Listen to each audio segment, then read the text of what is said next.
Welcome back to the Words from the Nerds podcast. We are back once again, and it is your boy Aiden and my two wonderful co-hosts, Ben and Charlie. This is These dudes, bro, they're wearing the same shirts from 2 episodes ago. Did you change? Bunch No, of fully nerds. wearing No, I was gonna throw my jacket on real quick and be like, oh man, crazy doomsday news we just got this week as well.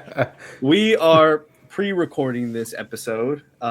We are recording this along with our episode 95 that we just finished. And we're doing this because when this episode is out, your boy will be 2 days into a wonderful vacation. Yes, It's gonna be sir. so nice. I'm so ready. I mean, I keep telling my fiance the number one thing I'm looking forward to the most is being on that honeymoon and having all this wedding stuff behind us. Because, like, you know, it's great. I'm so excited to be married to her and, you know, hang out with all of our families. But my gosh, the stress is getting to both of us. Her more so than me, but, you know, I internalize a lot of it. And I'm just like, yeah, let me just stress out on the down low. So by the time this episode is out, your boy will finally be relaxing. I'll feel like Thanos watching the sunset. Even though I did like literally no planning, she just wanted to do all of it. I'm like, Thanos, finally I can rest. Haven't done shit.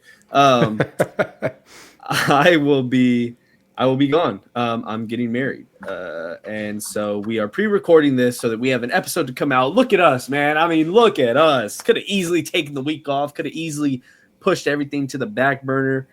But when we came back, we said we'd be consistent, and that we are. So, yeah, I'm excited. I'm ready to get into this episode. If you see the title, we are ranking Marvel Phase 5. I can't read any comments this week because we literally just did that for 2 weeks ago's episode. And so, yeah, I think we'll touch with these gentlemen on how they're doing. I can't imagine it'd be any different from episode 95, but we'll do it regardless, keep some structure in here, and then we'll go ahead and hop into the meat and potatoes of this here episode. If you disagree with any of our takes, which you most likely will, if you agree with any of our takes, please feel free to leave a comment. That way, episode 98, next week's episode, we can read them and, insult us, call us names, tell us, just how you're feeling about everything and anything. And we will read it live on the podcast. And there goes Cassidy banging at the door for Charlie to get off of his seat. Hey, quit podcasting. Come help me. And if you're listening on any audio platform, you can text us. There's a little link, should be in the description of any audio podcast you use. Go ahead, feel free to click that, give your name, and it's no different than commenting. But if you're listening on audio and you feel like saying something, go ahead. And while you're doing that, if you don't mind, I know I'm asking a lot, go ahead and drop a little rating, a little 5-star, 4-star. Hey, even if you feel like it, 1-star, if it's genuine and you feel like it, go for it. Leave us a rating. That would be awesome. Enough about all of that. Mr. Ben and Charlie, I'll start with Charlie. How are you today, my brother? How was Mission Impossible? Mission Impossible was crazy, huh? I mean, what a movie. Yeah, but it kind of deserves the 79 critic score that it has right now, if you ask me, truthfully. No, dude, the audience score is going crazy. But I don't know, bro. The ending, like, I liked it. Like, it was probably one of the best of the series, but dude, like that whole, like, that middle section of the movie, bro, where Tom Cruise just started like humping the wall, like that was weird, bro. I didn't like that stuff, man. Dude, the kissing scene with Tremel Tillman and Tom Cruise. Okay, that was pretty good. I can't lie. Real talk though about that movie. There's a scene, and this is a Chuck reference. I know you guys won't get this, but in Chuck, the TV show, there's this thing called the Intersect, and the Intersect, like, it's like a bunch of like government images that flash, and like he has to put these glasses on and they flash into his brain and they're like imprinted on his brain. And there's a moment in the trailers for Final Reckoning where Tom Cruise puts like this mask on and there's like a bunch of flashing images, and I'm like, if there's like a scene where that's like embedded, I'm gonna be upset. Hey, I never asked you, what do you like more, Better Call Saul or Chuck? Chuck, bro. Chuck's my lifeblood, bro. It's not a better show. I know it's not a better show. Chuck is not like it's not up to the superb level, like, but Chuck is just like it's special, bro. It's special. What I forgot to tell you, I was randomly like scrolling, I think, through Twitter. I was looking at like, I don't know, someone was talking about a movie or something or a TV show, I don't know. And so I saw somebody bring up Chuck, and I was like, whoa, this is like the first time I've ever seen it in the wild being brought up.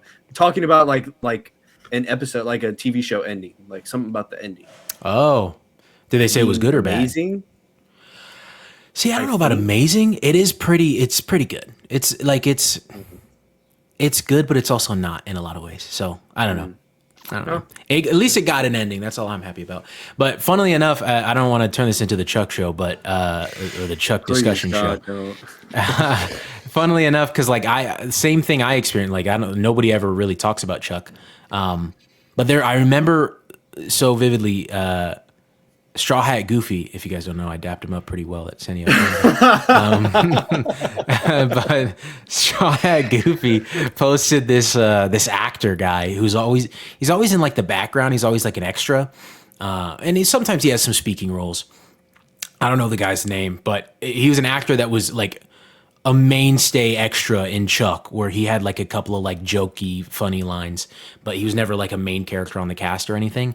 And like I went to the comments on that Straw Hat Goofy video. This is a way back. This is probably like 2 years ago type Straw Hat Goofy video. And like there were so many people that were like, yo, he's a mainstay on Chuck. And like those comments would have like a couple hundred likes. And I was like, what? How does this like, how do I go from never hearing about Chuck to all of a sudden all these people were talking about it? But no, yeah, man, I'm good. I'm excited for Mission Impossible, for real talk. I'm very excited for it this weekend. I'm trying to decide if I want to rewatch Dead Reckoning beforehand, or not. Yeah.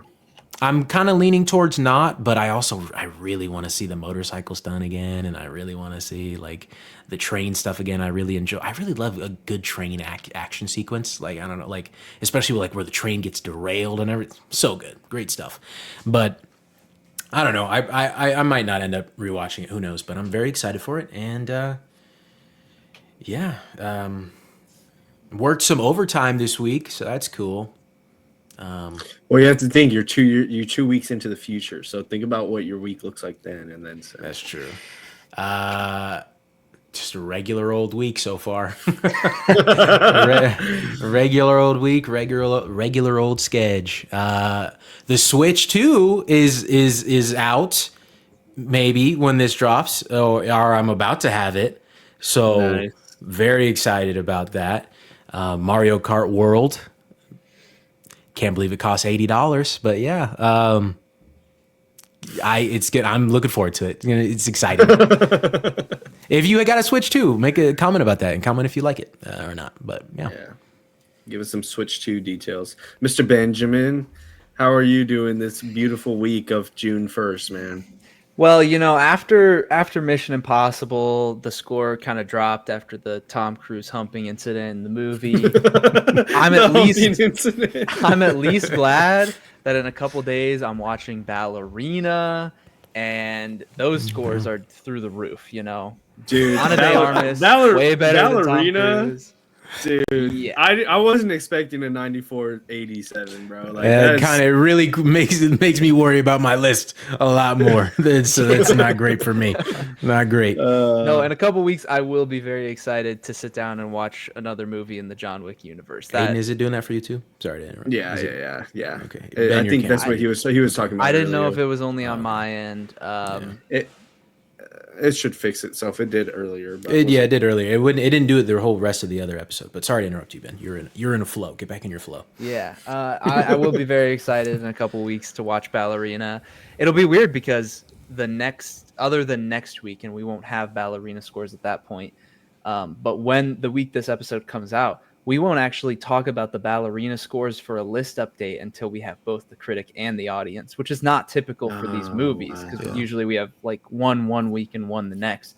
But since we're missing out on that week, we'll just have the full scores when we all get to see the movie and talk about it as well, which is exciting. But otherwise, I'm doing good. I'm couple seasons through the Bear, so you know. bro, no, he said couple seasons, bro. He's not even gonna be caught up by then. Like, come on, bro. It's so digestible. Yes, bro. They're like half-hour long episodes. There's only 10 per season. One has 8. You should be caught up by now. No, I won't be caught up. No, yeah, I'm doing well. We can end the bit. I'm doing well. Excited for this list. One thing that I'll mention before we get into it is that we are not including any of the animated shows. So that includes 2 seasons of What If, X-Men 97, and the Your Friendly Neighborhood Spider-Man show from earlier this year.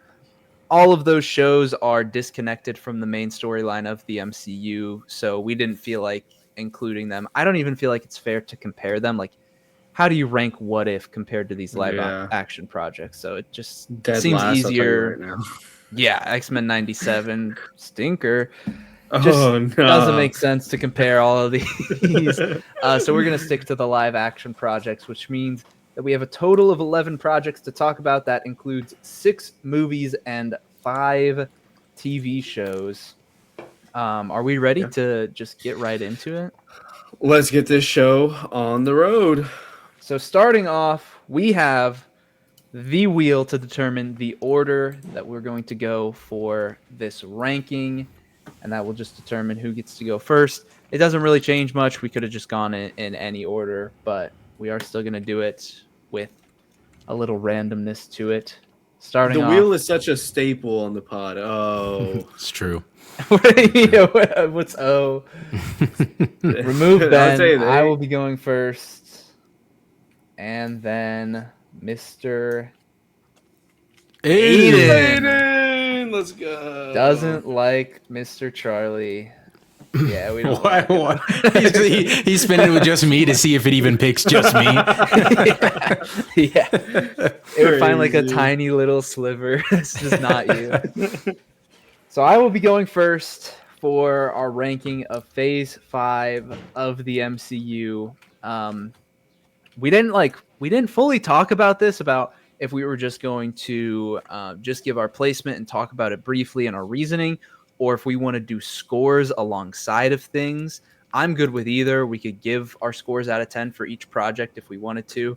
Yeah, we can go ahead not and do that much more work, but it just helps put everything into context with the list, not only our ranking, but also our score differences that we have between our projects. So, without further ado, in last place, my number 11 is actually a show that we talked about on this podcast.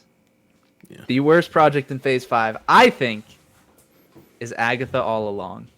Oh, wow. And no, Charlie, I know you were thinking Secret Invasion, but he wasn't here for that discussion. Oh, yeah. You talked about it. Wow. I was not here for that discussion. Why did that not? Yeah, I want this to be nice and purple. That's actually insane, bro. That's actually insane. I can't. Agatha All Along is the worst project in Phase 5. I'll go ahead and just put my score here because it's low. 4 out of 10. I am so interested to see how he justifies this, crazy. Bro. So we covered Agatha All Along on the podcast, and I said it from the very beginning that I did not like the approach that we were taking, how we kind of rushed into it, didn't build too much of a foundation with any of our main characters other than Agatha, just because she's the main character. And they kind of throw you in with the group of witches, and it seems like you're supposed to care about them, and they have previous relationships, and they each of them have their own background, but you don't really get that in the first few episodes with them, and then you just get hints of it throughout. And a couple times later on in the show, I think they do a great job of honing in on specific characters and their background, but it just doesn't feel like enough of a foundation for me to care too much about the characters. And instead, it just felt like going through the trial that happened every single week and just trying to figure that out. And that's really what the show became about. And it didn't feel like it had this grander purpose behind it. Like when I think back to the meaning behind some of these projects, like what did it have to say? Did it have really a core message? And to me, like literally nothing comes to mind for this movie. And in the grand scheme of significance of the Marvel universe, I just really had like so little care for anything that was happening in this movie. Even the stuff with Tommy, I thought his character was like okay, underutilized. He was like fun. Like that's the one thing I'll give this show credit for, is that a lot of the times it was a fun show and it seemed like the people making it had a fun time wearing the funny costumes each week, interacting with one another. They definitely leaned into that. But I just think for the quality sake of the show, this just didn't really have anything to offer for me. And it kind of pisses me off a little bit that they left it off as if there was going to be like a season 2, or that they were going to continue to tell Tommy's story. And one, I don't really think that's going to happen. And two, if they do, I don't really want it. Like it just, this just means nothing to me. Like it was semi-entertaining most of the way through, but other than that, I just had nothing else to grasp onto. And that's why, for me, it's the worst project. I don't know how we want to approach this, if we just want to go to Aiden, and then when you guys talk about Agatha, you can combat some of what I say, or if we want to talk about it now. I think it'll be cool to combat when you get there. That way you can be like, oh yeah, here's Agatha all along. All right, here's why you're wrong, or like, something like that. Because then otherwise, like we spend this time talking about just your placement of Agatha, and then eventually we're gonna have to talk about Agatha at some point too. So yeah, I think it's so for me, just to wait. That is number 11, Mr. Aiden. Okay, you're up, sir. All right. This is kind of not fair, but I'm gonna do it anyways, just because it works better with my ranking. At dead last, at number 11 for me, is Echo, and that is because I have not seen it. But what I've heard, and I even think I don't know if we were recording or not. Oh, you could put blah out of 10. That's what I put in my notes. Just blah, whatever. Me and Charlie were talking about it, and again, I don't know if we recorded it or not, but Charlie, you were telling me some stuff about like what happens. I had asked, I was like, I don't care about spoilers. Just tell me, like, explain this. How do we get here? And everything you were saying, like, I know it's not you, but I almost wanted to just smack you for even saying it. So like, I was like, it just like, it boggled my mind a lot. And I was just like, I don't know, a lot of the things I was hearing about the show just like was kind of like, just, I don't know, just kind of turned me off from it. And just also things I heard outside of y'all talking about it. I have nothing. There's no part of me that is interested in checking it out or, partaking in conversations about this show. I don't care. I just will never get around to it. So Echo, dead last, blah out of 10. It's fine. Whatever. Okay. That's funny. Yeah, my turn, I guess. So my number 11 pick, I don't think this should be a shock to anybody if you've listened to the podcast whenever we mention this show. And I don't remember if I was very... Yeah, there you go. There you go. There you go. Yeah, nice job, man. Nice job, man. Yeah, Secret Invasion. I think this is one of the worst things the MCU has ever put out, point blank, period. Like, it had so much promise in episode 1. I think that like they did something very bold. I say very bold, but when I say that, I'm talking about the death of Maria Hill. I say very bold but like Maria Hill's not like a huge character or anything, but she has been here for a long time, since Avengers 1. And so it felt like to end her off in a TV show felt like, okay, this is going to mean something. It felt almost like the intro to Black Widow, like how the tonal feeling that gave you, but then how that movie just did not match that feeling and that tempo, that dread. Secret Invasion just did nothing with that. It's just like they wanted, like, we got to get rid of Maria Hill. Let's just do it here. And like this show is garbage. As for an out of 10, I'd give it a 3 out of 10. I only think that the first episode is like the only good episode of this show.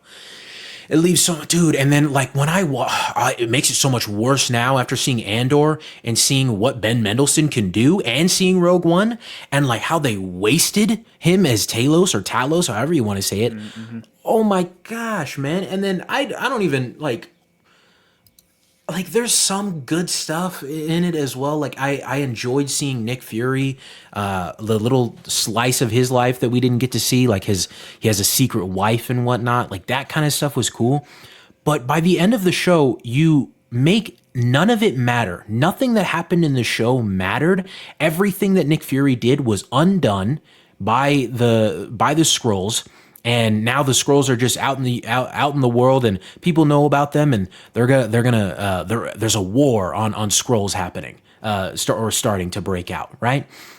And then also the fact that the final fight, I couldn't think of the word, the final fight, the big fight with where she's like a super Skrull, and like they thought that idea was going to hit so well. Like, oh, she has all the powers of almost every single hero we've ever seen because they collected the blood at Endgame, which like almost sounds like a cool idea. Almost sounds like, oh yeah, naturally, like people, they shed blood. But like, dude, like, no, man, I'm sorry. No, realistically, like you're compiling all these different blood samples. You don't know who belongs to who. It's all, and now I'm supposed to believe, and maybe until now, Century, that this person is like the most powerful person in the MCU now, essentially, and she just flies off. She's gone. We don't have no idea where she is. And now, with how bad this show was, I don't think it's going to result in anything. Similar to what Ben said about Agatha all along. But yeah, Secret Invasion can go burn. I think it's worse than like Thor: The Dark World. I actually think it's some of the worst stuff the MCU's ever done. Wow, that's crazy. Alrighty. I'll follow suit. With There we go. Now, for me, okay, generous. Really? Whoa.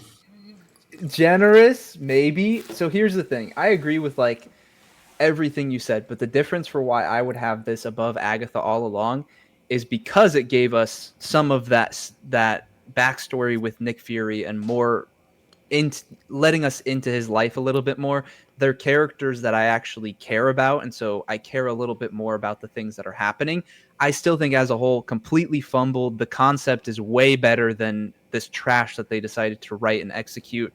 Like, they completely butchered it. I will give you that, but I at least had more things that I cared about. And so that like slightly brings it up for me compared to something like Agatha all along. Other than that, I won't just repeat everything you said because I agree with all of the critiques. And similar to Agatha all along, this just didn't have anything that, like, it wasn't about anything that mattered. It just feels so insignificant. It's kind of just a nothing burger and very upsetting given that should have been one of the coolest projects in the MCU. So definitely this is, I would still say this is like low tier MCU for me.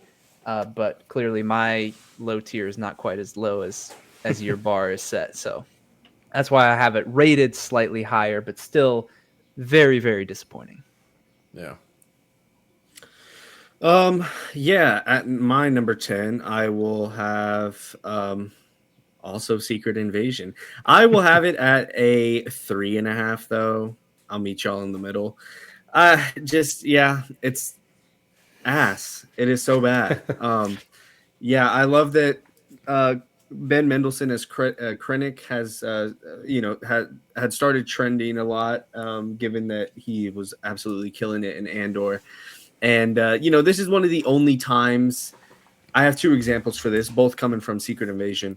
I complain a lot about the whole, oh man, Fantastic Four was so good, and then you realize Dr. Juba's RDJ. And it's like, okay, shut up, dude. Like, shut up. You're still going to be there. I will give them credit for whenever you say, you know, oh my, oh yeah, oh, by the way, Rhodey was a scroll in this moment, just so you know. And it's like, all right, I'll give it to you there because they completely fumbled everything with that. Yeah, even just hearing y'all re-explaining the show, like, dude, getting powers from blood from the Battle of Endgame, that is the dumbest shit I've ever heard in my life. What are we doing, man? Like, who genuinely sits in that writing room and says, yeah, this is gonna hit? Like, yeah, this makes sense. This genuinely makes sense. So bad, just abysmal. So yeah, if I had seen Echo, Secret Invasion would probably be below it, but just because I haven't seen it, I guess Secret Invasion you can get the pass and jump above. I don't know. What a crap show. What a crap show. Funnily enough, for me, my number 10 is Echo.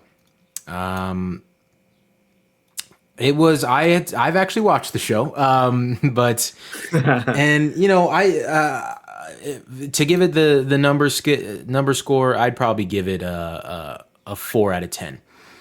It had a lot of stuff going for it for me in the sense of Kingpin, because this was the first time we'd really seen Kingpin.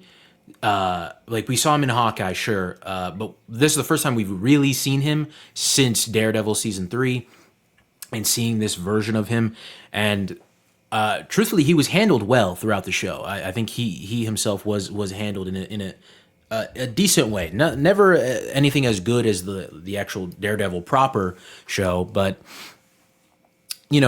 enjoyable. And he's the thing that I really latched onto, because everything with Maya just didn't really, I don't know, like they had the storyline of her grandma or something not appreciating the fact that she went into crime, and her struggles with that, and her family because of that.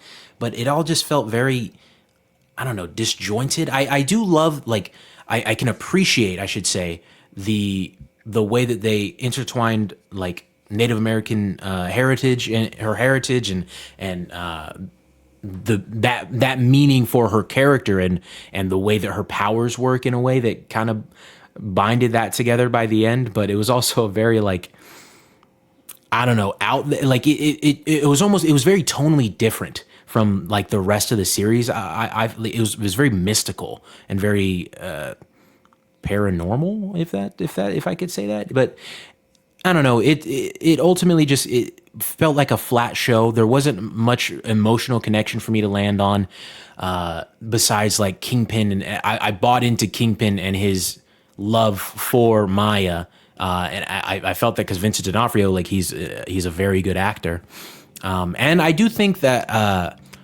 I don't remember the actress's name, but the one who plays Maya in the show, she also did a very good job. The deaf actress, she's very, very good, truthfully. And then there's the fight with Daredevil in it, which was also pretty good. But again, still not like one of the best Daredevil fights that we've ever seen. There's even, like, it shies away from Maya and focuses on Daredevil for a little second, and then it's Maya and Daredevil fighting, which is cool. But I mean, it doesn't get, like, too much cooler. So I don't know. Yeah. I mean, I'm just gonna ditto. It's crazy. Like, I did put my list together a little bit ago. I was just teasing that I was gonna go off the cuff, but I realized, like, I knew that. These shows suck. Like, these shows are so bad, and that was, like, one of the biggest takeaways when actually laying it out is how awful these feel, especially upon reflection. Like, you can reflect back on a project, and depending on how it makes you feel, like, thinking back to how you experienced it when watching it, that's kind of how you know where it's at in your mind. And so reflecting back on these 3 shows was just like, I don't even remember a lot from all of them. And what I do remember is just being disappointed week over week. And actually, in Echo's case, that's a little bit different. I was keeping up with, like, Agatha all along and whatnot. With Echo, I didn't even watch it at first, and then I binged it all very quickly because I think we were going to talk about it on the podcast or something, and then Aiden didn't end up watching it, so we never did. But that definitely didn't help binging it. I remember like there were moments that stuck out. Like I do think the action scenes just in general were pretty good for what Marvel Television typically has to offer. I'll give them that, which is kind of how they advertised it. Some of the episodes were TVMA for some reason. I don't even like it. Never got too gruesome or anything, especially now that we've seen what they can do with Daredevil Born Again having a TVMA rating. But they advertised it a little bit like that, like this more mature, dark, gritty.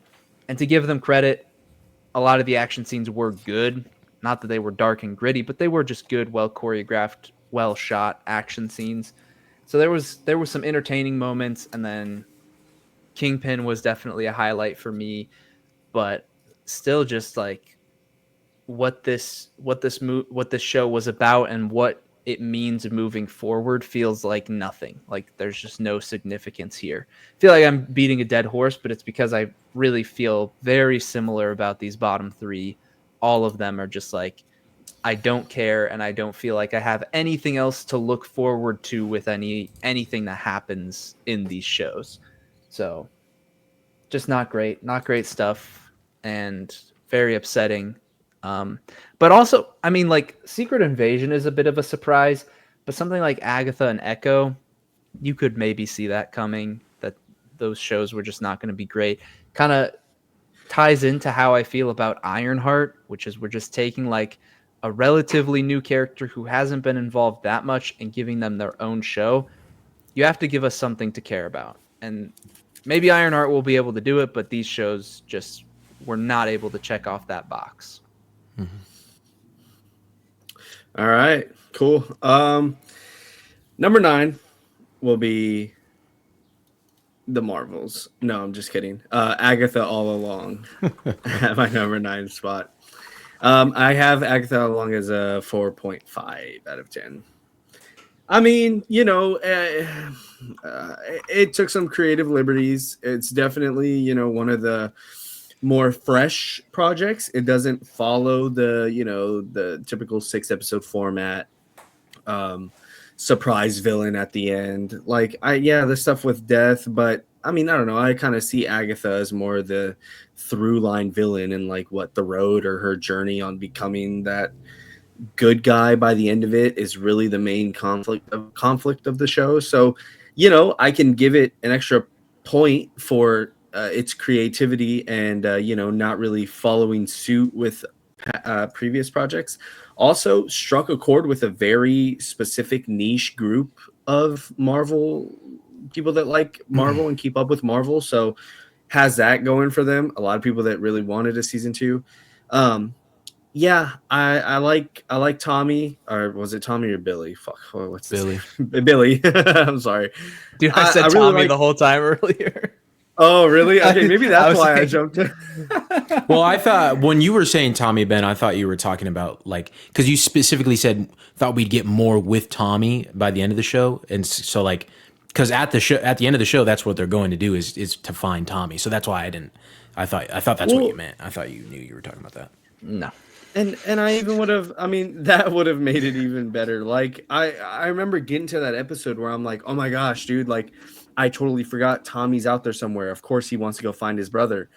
And it's like, cool, but, I would have liked that to be a through line throughout the show. I would have liked that to be more prevalent to set up, the Young Avengers or the West Coast Avengers, especially going off of that concept art leak. But that's neither here nor there.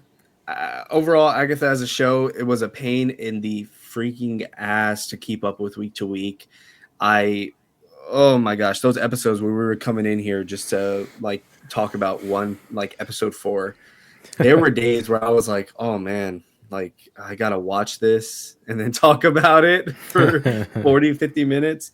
But if there's anything this show gave me, which is where the 0.5 comes from, or if there's anything this show gave us, which is where the 0.5 comes from. It's that we changed our whole entire podcast structure off of it because of how bad it was going. So there you go. There's where the 1.5 comes from. That's my thoughts on Agatha all along. Not a great show.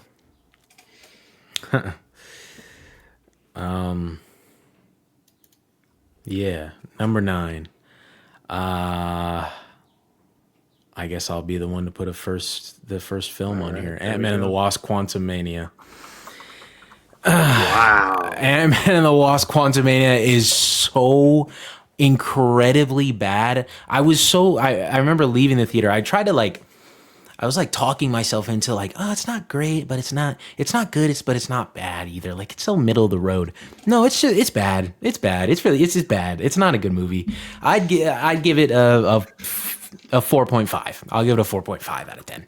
Wow. But dude, the only saving grace it has is Kang, man. That's the only saving grace it has.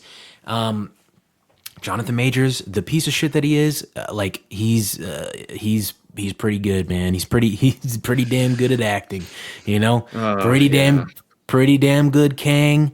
And I loved every second that he was on screen and doing his Kang thing, minus the getting fudged up by ants. But holy cow, dude, there's no emotional core. They try to manufacture one artificially between Scott and Cassie, but it's just not there.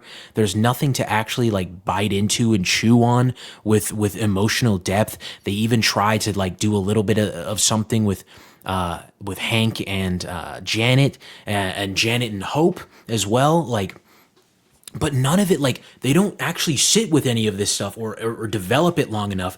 The trailers for the movie made it seem more compelling than the actual film did. And that's not I guess I said that with such emotion, but it's not that crazy of an idea. That happens with so many films, a lot of MCU films.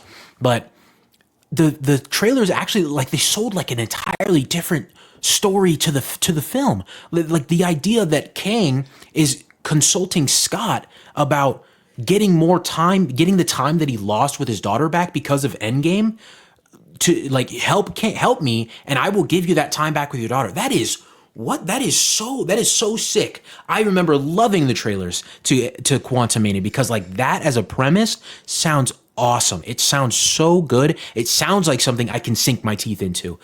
And that was gone. There's literally not even a semblance of that idea in there. I think Kang has a line about how he lost time with his daughter, but that's it. It's just glossed over in credit. MODOK, man, oh my gosh, MODOK. Listen, I'm not one of the I didn't think the CGI was stupid and corny. I get he's supposed to look bad, yada yada yada, but in terms of jokey characters that are there for comedic relief. Oh my, I'm tired of Korg and I was tired of MODOK within one film. At least Korg, I got one good movie out of him. I didn't get that with with freaking MODOK. Just absolutely nothing going on except for Kang. Kang is cool, and the idea of Kang and the continuation of Kang and the post-credit scene, it's actually really funny. It's a little side note. I was going back on my TikTok where it popped up in my memories or something where I talked about the post-credit scene and how it was kind of lame. It just didn't really do anything. It just showed here's what's to come kind of thing. And somebody commented on it and said this is probably the most important post-credit scene that we've gotten in a long time. And then I replied to him. I was like, this is so funny to read now because the Kang is just we're not getting Kang, buddy. That's gone. That's yeah. But he laughed about it too. We all laughed about it. It was a good, funny thing at the end of the day. But yeah, Quantumania. So I hate to do this, but it's everything that you talk about is just one spot up on my list. Quantumania, like I said, I think when you reflect back on movies, you can really tell how you feel about them. And Quantumania, I was the same way coming out of it. I was just like, why are people calling this the worst Marvel movie of all time? And I still don't think it's absolute bottom of the barrel, but yeah, it's bad. It is very, very rough. I agree that the best thing that has going for it is Kang, and other than that, it's just a letdown in like every single capacity. I think this is the movie where when people talk about like MCU humor ruining something or becoming too much of the focal point, like people say that about the Spider-Man films, and I don't think that that's true about the Spider-Man films. I would say that I get that vibe from this movie where everything tries to be a setup for a joke, and they even do that to the point of undermining their own characters to make fun of them and try and get you to laugh. Obviously, MODOK is like a really big example of that, just who he is as a character, and then specific dialogue about "you're not a dick," and like that whole thing of them just to say "dick" like 10 times in 30 seconds and to try and get you to laugh, and it's just a totally unserious moment, and it's genuinely to the point where like when doing an MCU rewatch, it's like you can tell early on there are funny parts of all of the Marvel movies, but they know when to take themselves seriously and when to ground themselves, and this just feels like it's becoming a comedy show, a theater play of set piece to set piece, where the through line and what we care about is just not as grounded as it used to be. And it just feels so unfocused. They miss the mark. Very disappointing. And now, even though Kang is the best part of this movie, that's not even going to matter. So that kind of sucks too. Like, that would have been like, at least they set up Kang for the future of Kang Dynasty. But now it's like, Yeah. who cares? But then again, like, I don't think that takes away too much from Kang, and we'll talk about that later on in the list with Loki season 2.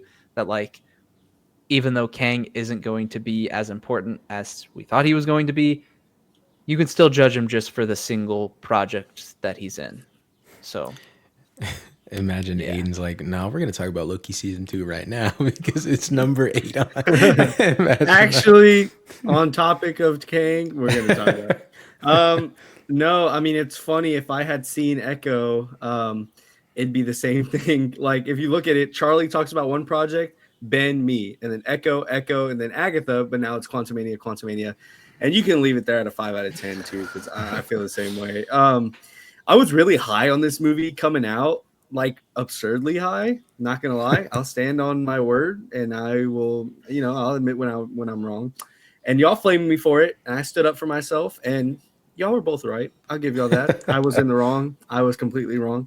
I always joke with Brandon, but I honestly mean it. Like, it's gonna sound corny, but like I think of like how they do the Battle of Yavin. I think of before watching One Piece. So in terms of like watching media like before BWO, before watching One Piece, and this was BWO for me. And looking back, looking at now after watching such a long show that can tell so many different amazing stories, and seeing them use the same characters over and over, just going on this journey, like seeing like the storytelling and the writing, and then looking at other things I've consumed. It's like what you said earlier, Charlie, about like Andor with Ben Mendelsohn. I know is different, but like even whenever you talked about Andor in The Last of Us last week's episode, it's like, you watch something as amazing as Andor, and then you go to something else that, usually you'll give a little bit more grace to, and you're like,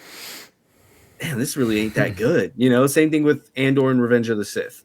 Watching that and then going to Revenge of the Sith being like, yeah, I can see where all the problems came from these new fans now who just want to see lightsabers, Jedis, and, the Mandalorian.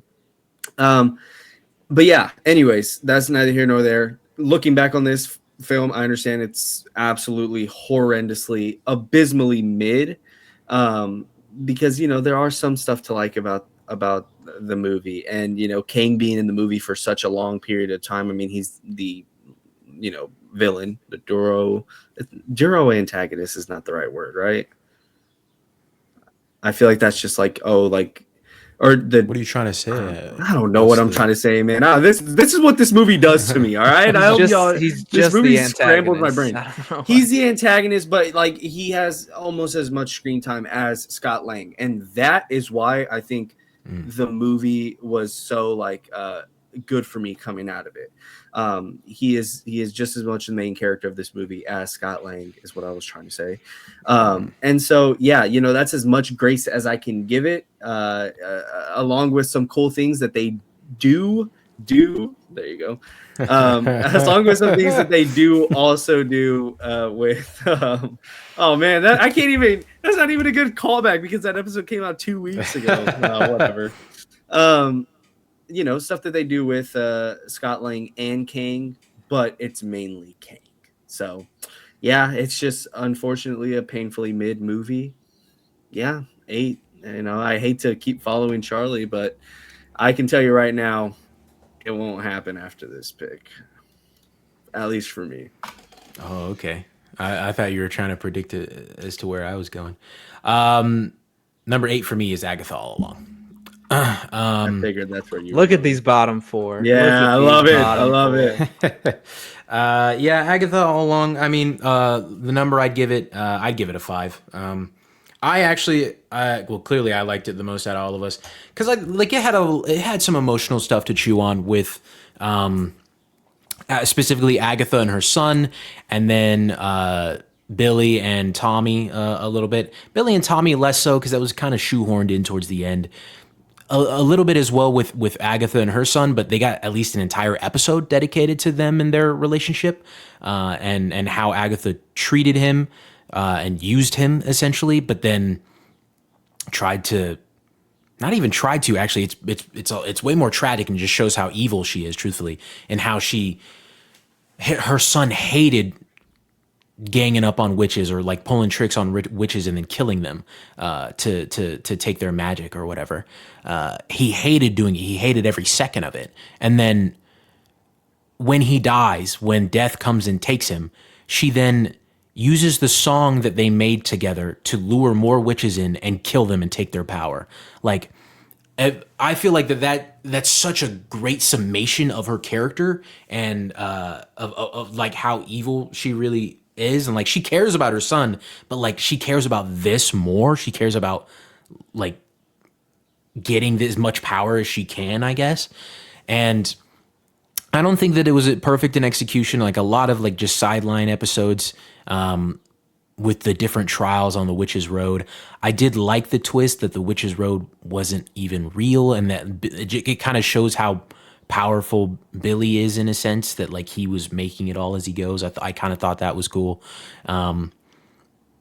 But you know, ultimately, like watching her having her sacrifice herself for Billy seemed a little strange because, like as I just mentioned, like her kid was taken by death, but she continued to do the thing that her kid hated because she liked this so much more, and like her opportunity to get more power and continue to live is right in front of her, and for this random kid Billy, she decides to give it up. Like, I don't know, whatever, you know, it's the way the show wanted to go. So I don't understand how it got, as Aiden mentioned, like a small sector of the fan base loved the hell out of it, and good for them. I want people to enjoy things, but yeah, I can't. Like, that's crazy to me, but whatever.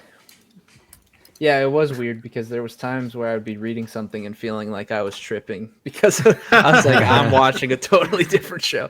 And then like the little bit of time that we watched it with the Penguin, like yeah. Well, that's what I was gonna say is like, because Penguin was like universal love. You really couldn't find a section of the internet that was like trashing on the Penguin, but you could find a section of the internet that was loving Agatha. So it was just really strange, really weird stuff.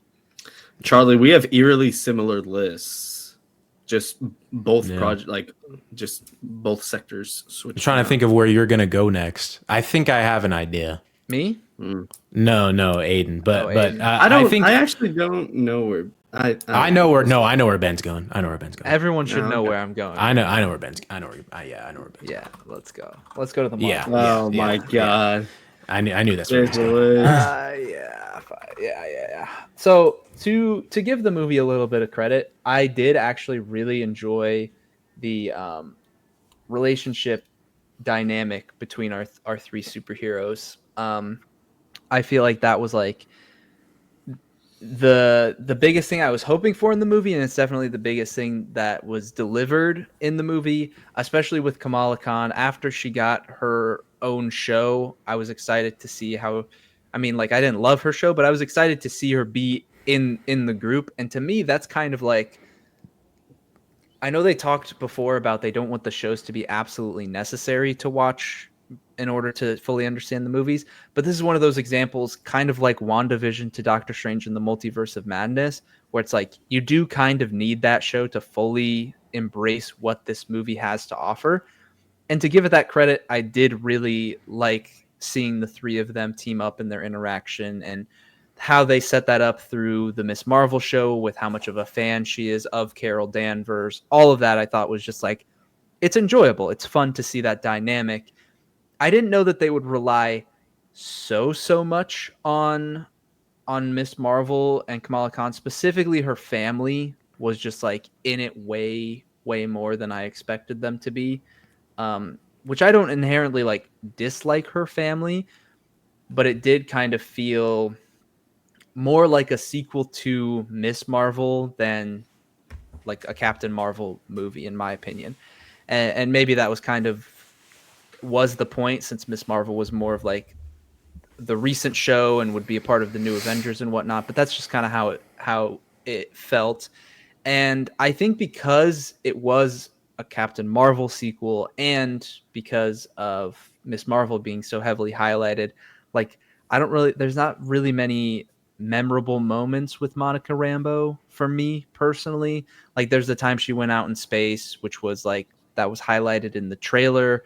And obviously like with the post credit scene and whatever, there's a little bit of significance there, but like otherwise throughout the movie, I don't remember as much of her involvement in the trio.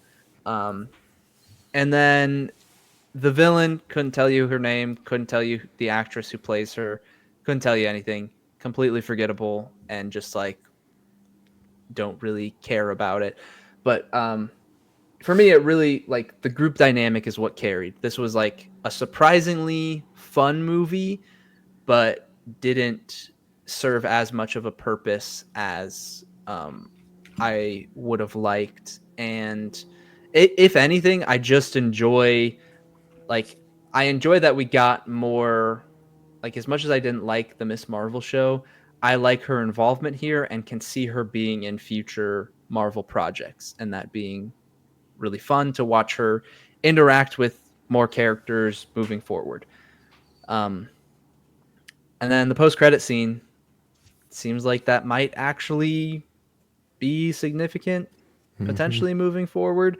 Although if that's the connection point, that is really interesting that would be the connection point for how certain characters end up in Doomsday / Secret Wars. It would be interesting. But it's there, it's established, so they could definitely do something with it. Overall, though, just like entertaining, but still just like quality wise, not much there for me. Bro's a hater. Deuteragonist is what I meant to say earlier. It's the secondary main character, which Kane kind of felt like the secondary main character, even though he is the antagonist. I get it, but anyways, I'll get to the Marvels when I get there, but that won't be right now because it'll be Deadpool and Wolverine with a 6 out of 10. Ooh, yeah. I like that. That's bold. I like that. Yeah, I like that. Yeah.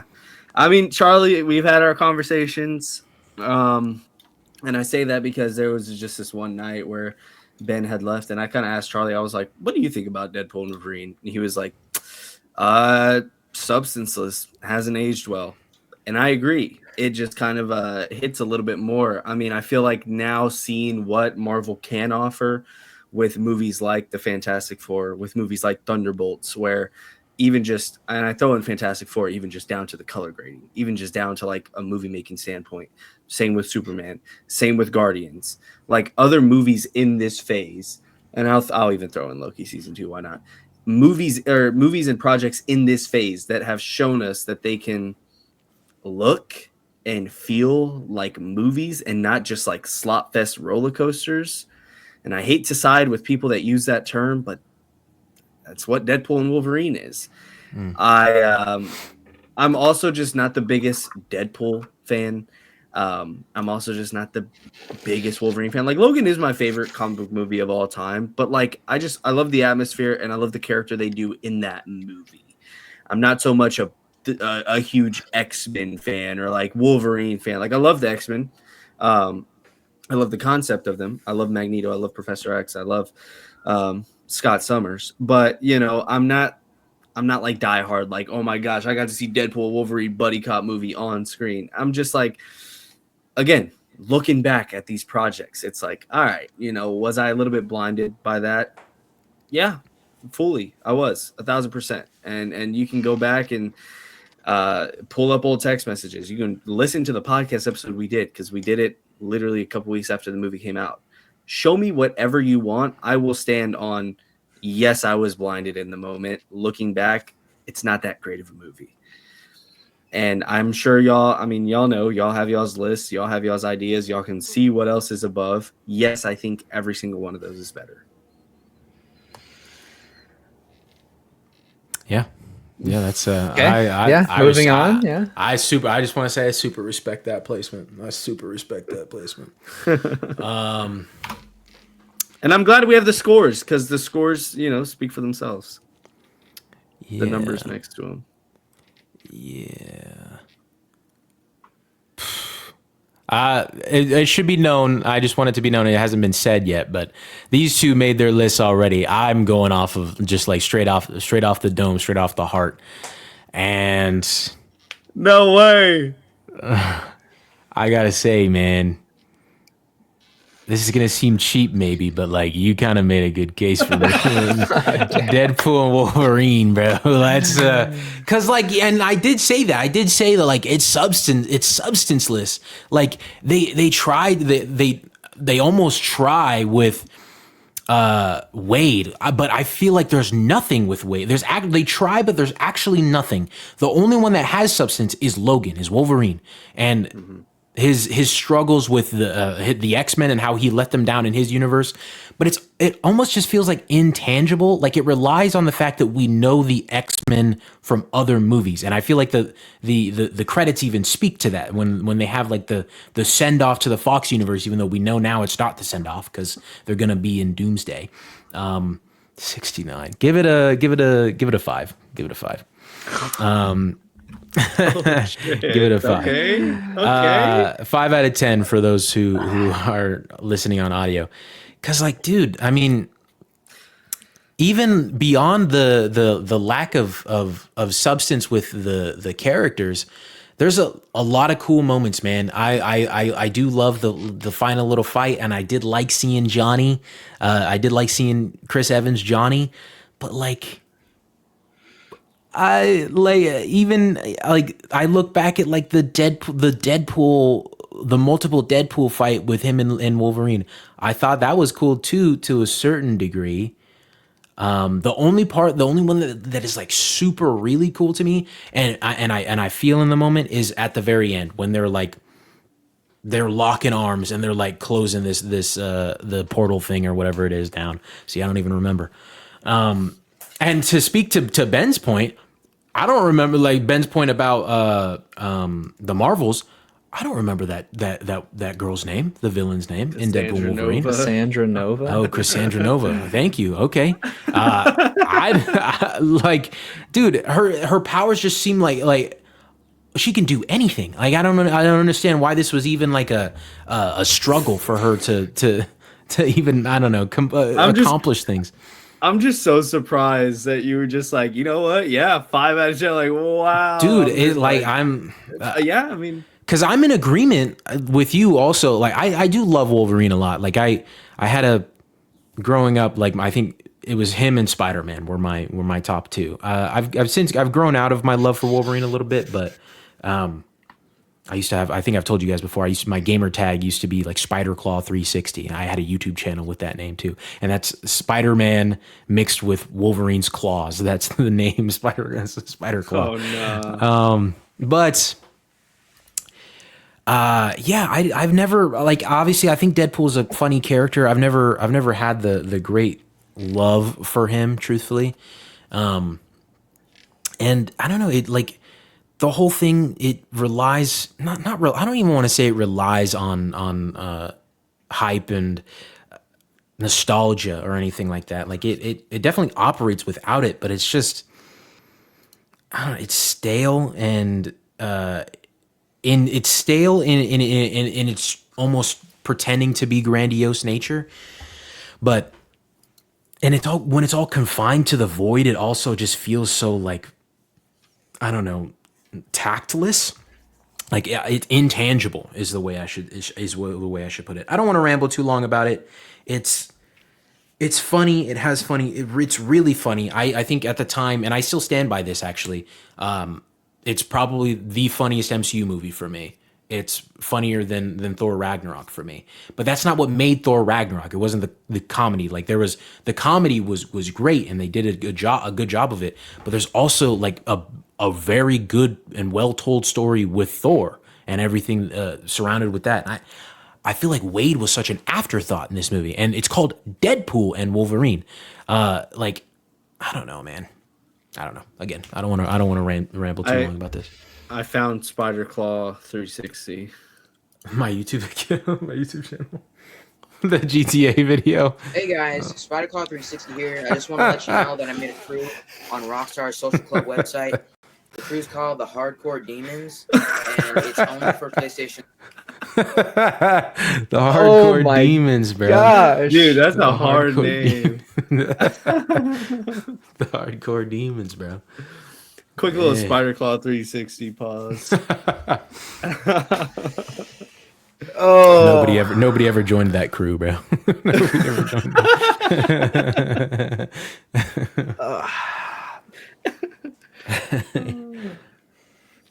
well, you know, I'm gonna get crap for this, but whatever. Yeah. No, I honestly no. Yeah. I Well, respect that. I only so Brave New World at 6. I only say that I would get crap for that because of the fact that you guys both already put the Marvels and Brave New World above Deadpool and Wolverine. Like that's a known thing. But I reflect back on Brave New World pretty positively. I remember when we talked about it. I still stand by everything that I said at the time, which was that like it's a slight improvement and a slight step in the right direction, but it still just feels like there's something missing within it to give it that further depth. I really like Harrison Ford as Thaddeus Ross or Thunderbolt Ross, Thaddeus Ross. Yeah, that is Thaddeus Ross. Yeah. I really liked him in that role. People say that we didn't get enough of him. I think what they're talking about is not enough of Red Hulk, but I think Harrison Ford wise, I got my fair share and actually really liked him in the role as a political figure and then the conflict that he was going through. Unfortunately, just like don't think they handled the leader very well, and that aspect was kind of fumbled, which is really my biggest complaint. If you actually go back to our episode, which was just Charlie and I talking about Captain America Brave New World, I gave like a 10-minute elevator pitch type of thing where I basically said how you could take the same concepts that are used in this movie and make a much better movie. And I don't remember specifically, the thought train that I had with that. But I remember at the time, and Charlie, you can hopefully vouch for me, that at the time my 10-minute pitch for fixing this movie sounded like a way better idea than the execution of how it actually ended up. Yeah. I think one of the things that bogs this down a little bit for me is just like the comparison to the other Captain America films and Sam Wilson just not like feeling the same. And even to the point of just like, he keeps on repeating like, I should have just taken the serum. And it's like, you could have just taken the serum. Like you could have chose to do that and you chose not to. And yet this is going to be like a point of contention, which like to an extent you could tell an emotional arc with that with Sam Wilson of just like him overcoming the fact that he didn't take the serum and becoming worthy and figuring out what makes him worthy of the shield and the mantle anyways. But it didn't really feel like it focused in too much on that. And then really, really wasted with, what's the daughter's name? Oh, Thaddeus's daughter? Yeah. It's not Am I Liv. forgetting? What is it? Betty Betty. Ross. Betty, yeah, played by Is it Liv Tyler, Liv? but Betty Yeah. Liv, that's Betty what- Ross. Just really like, it felt like it could have had something more, but even just like in the end scene in the prison, just him saying like, "Oh, we can just sit and talk for a bit." She said, "I'd like that." It's like, okay, the audience would like to see that as well. You know, let's not just say it and then end the We'd like movie. that. Yeah. We'd like that. So it would have been cooler to incorporate that more as well. Great action scenes. That was critiqued weirdly when the movie came out. Yeah, I don't get that either. Never understood that, especially the opening fight scene. There was some really cool stuff, and then the fight scene in the ocean with the Celestial, that was, I thought, done very well. In the airship carriers, one of the more unique fight scenes, I would say, in the MCU, just because of Sam Wilson's specific skill set in that specific situation is not something that we had seen before, and I thought it was done really well. So I look back on this movie and I'm like, it's not bad. I didn't even mention the stuff with like Isaiah Bradley or with Joaquin Torres. Like I like their addition. It wasn't like overbearing. They were a good part of the movie.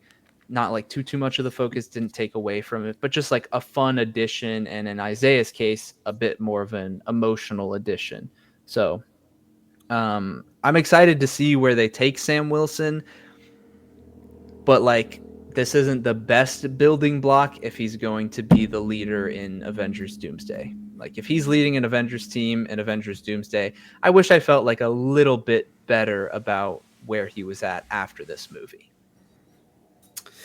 You see, I feel like I could buy in. I'm also gonna have Brave New World there at 6, but it's gonna be a 6.7, and you can see the disconnect of the 0.5 or solid numbers, and then the rest of these more specific. A 6.7 out of 10, but I could buy into a Sam Wilson leading the Avengers, but that's just up to interpretation. It's just up to taste, and so I'm not trying to say you're right or wrong there. Man.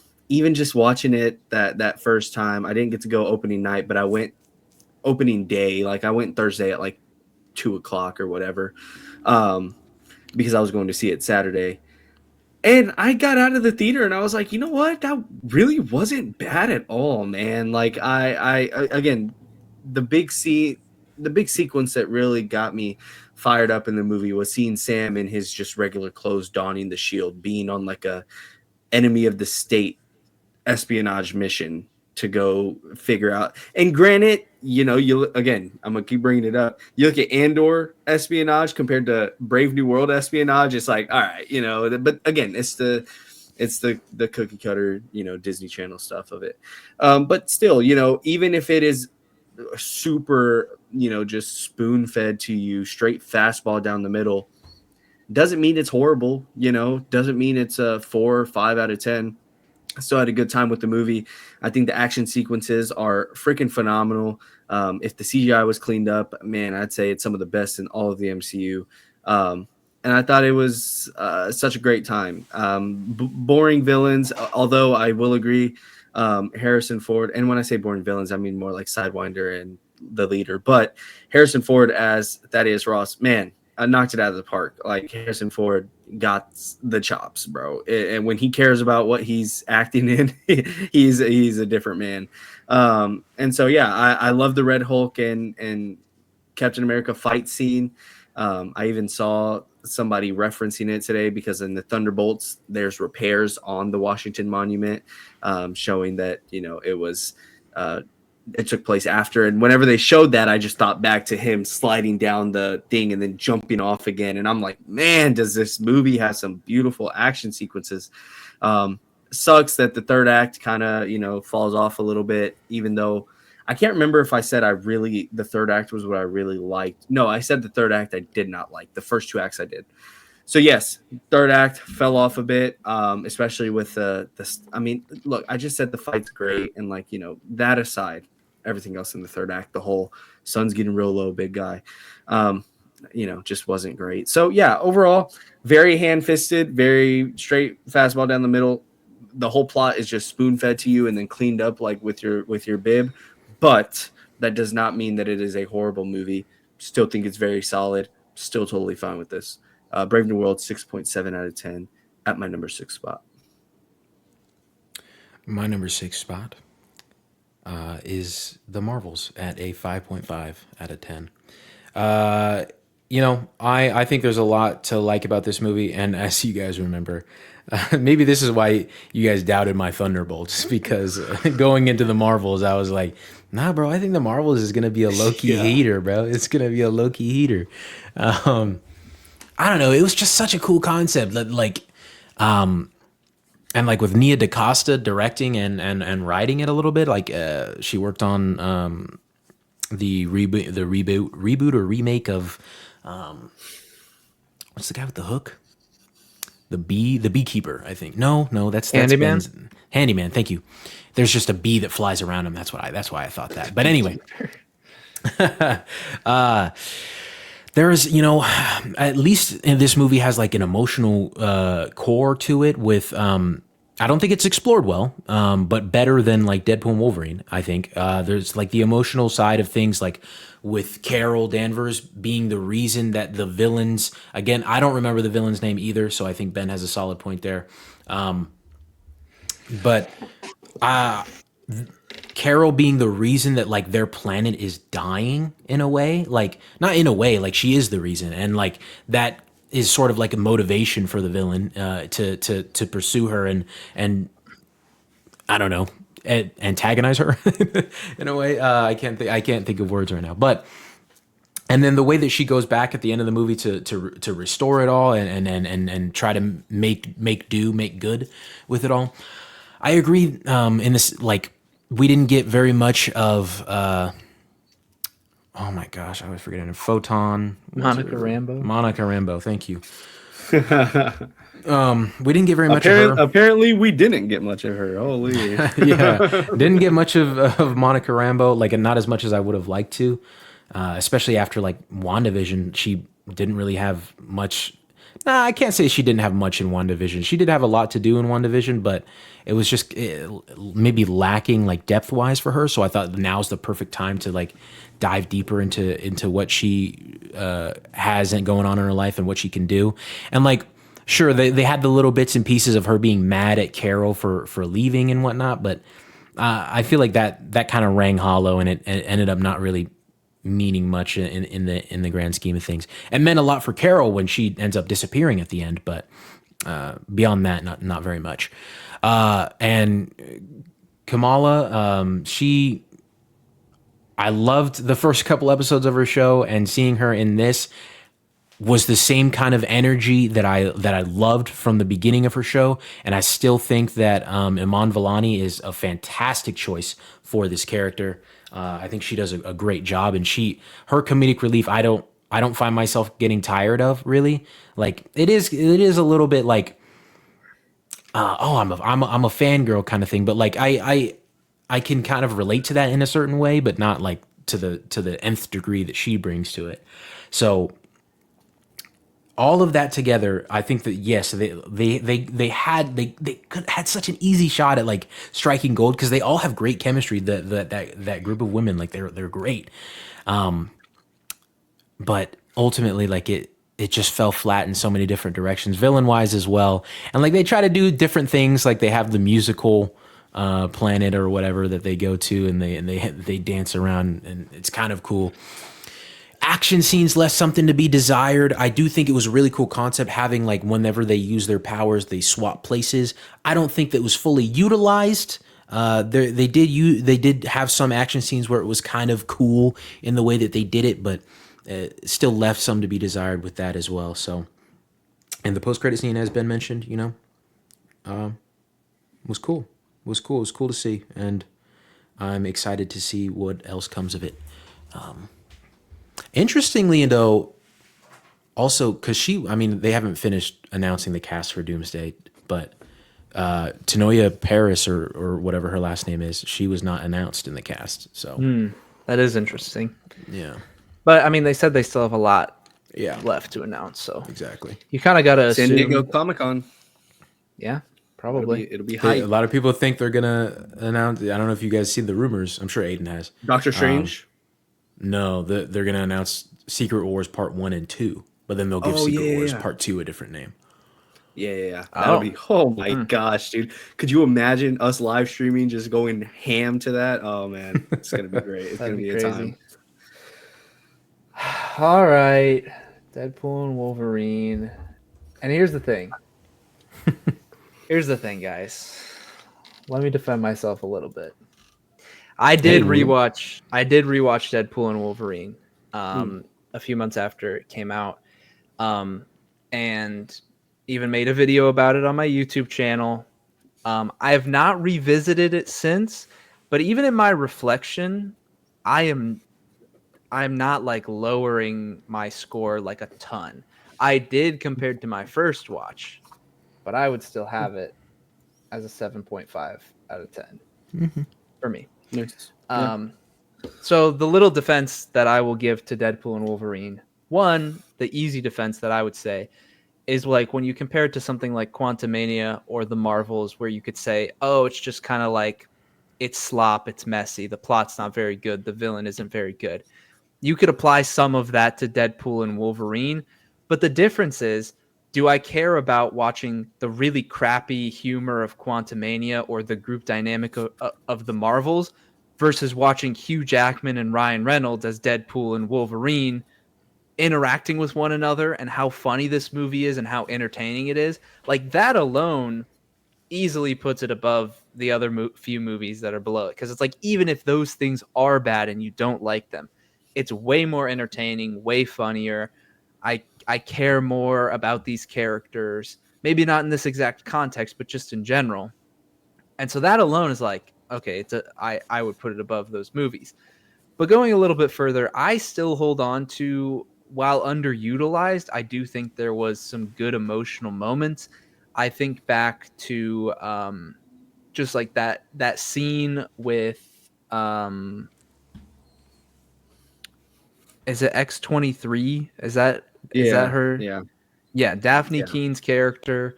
Thinking back to the scene at the fire with Logan and her, and then like even the monologue that happens in the car between Hugh Jackman and Ryan Reynolds, I think that's really good.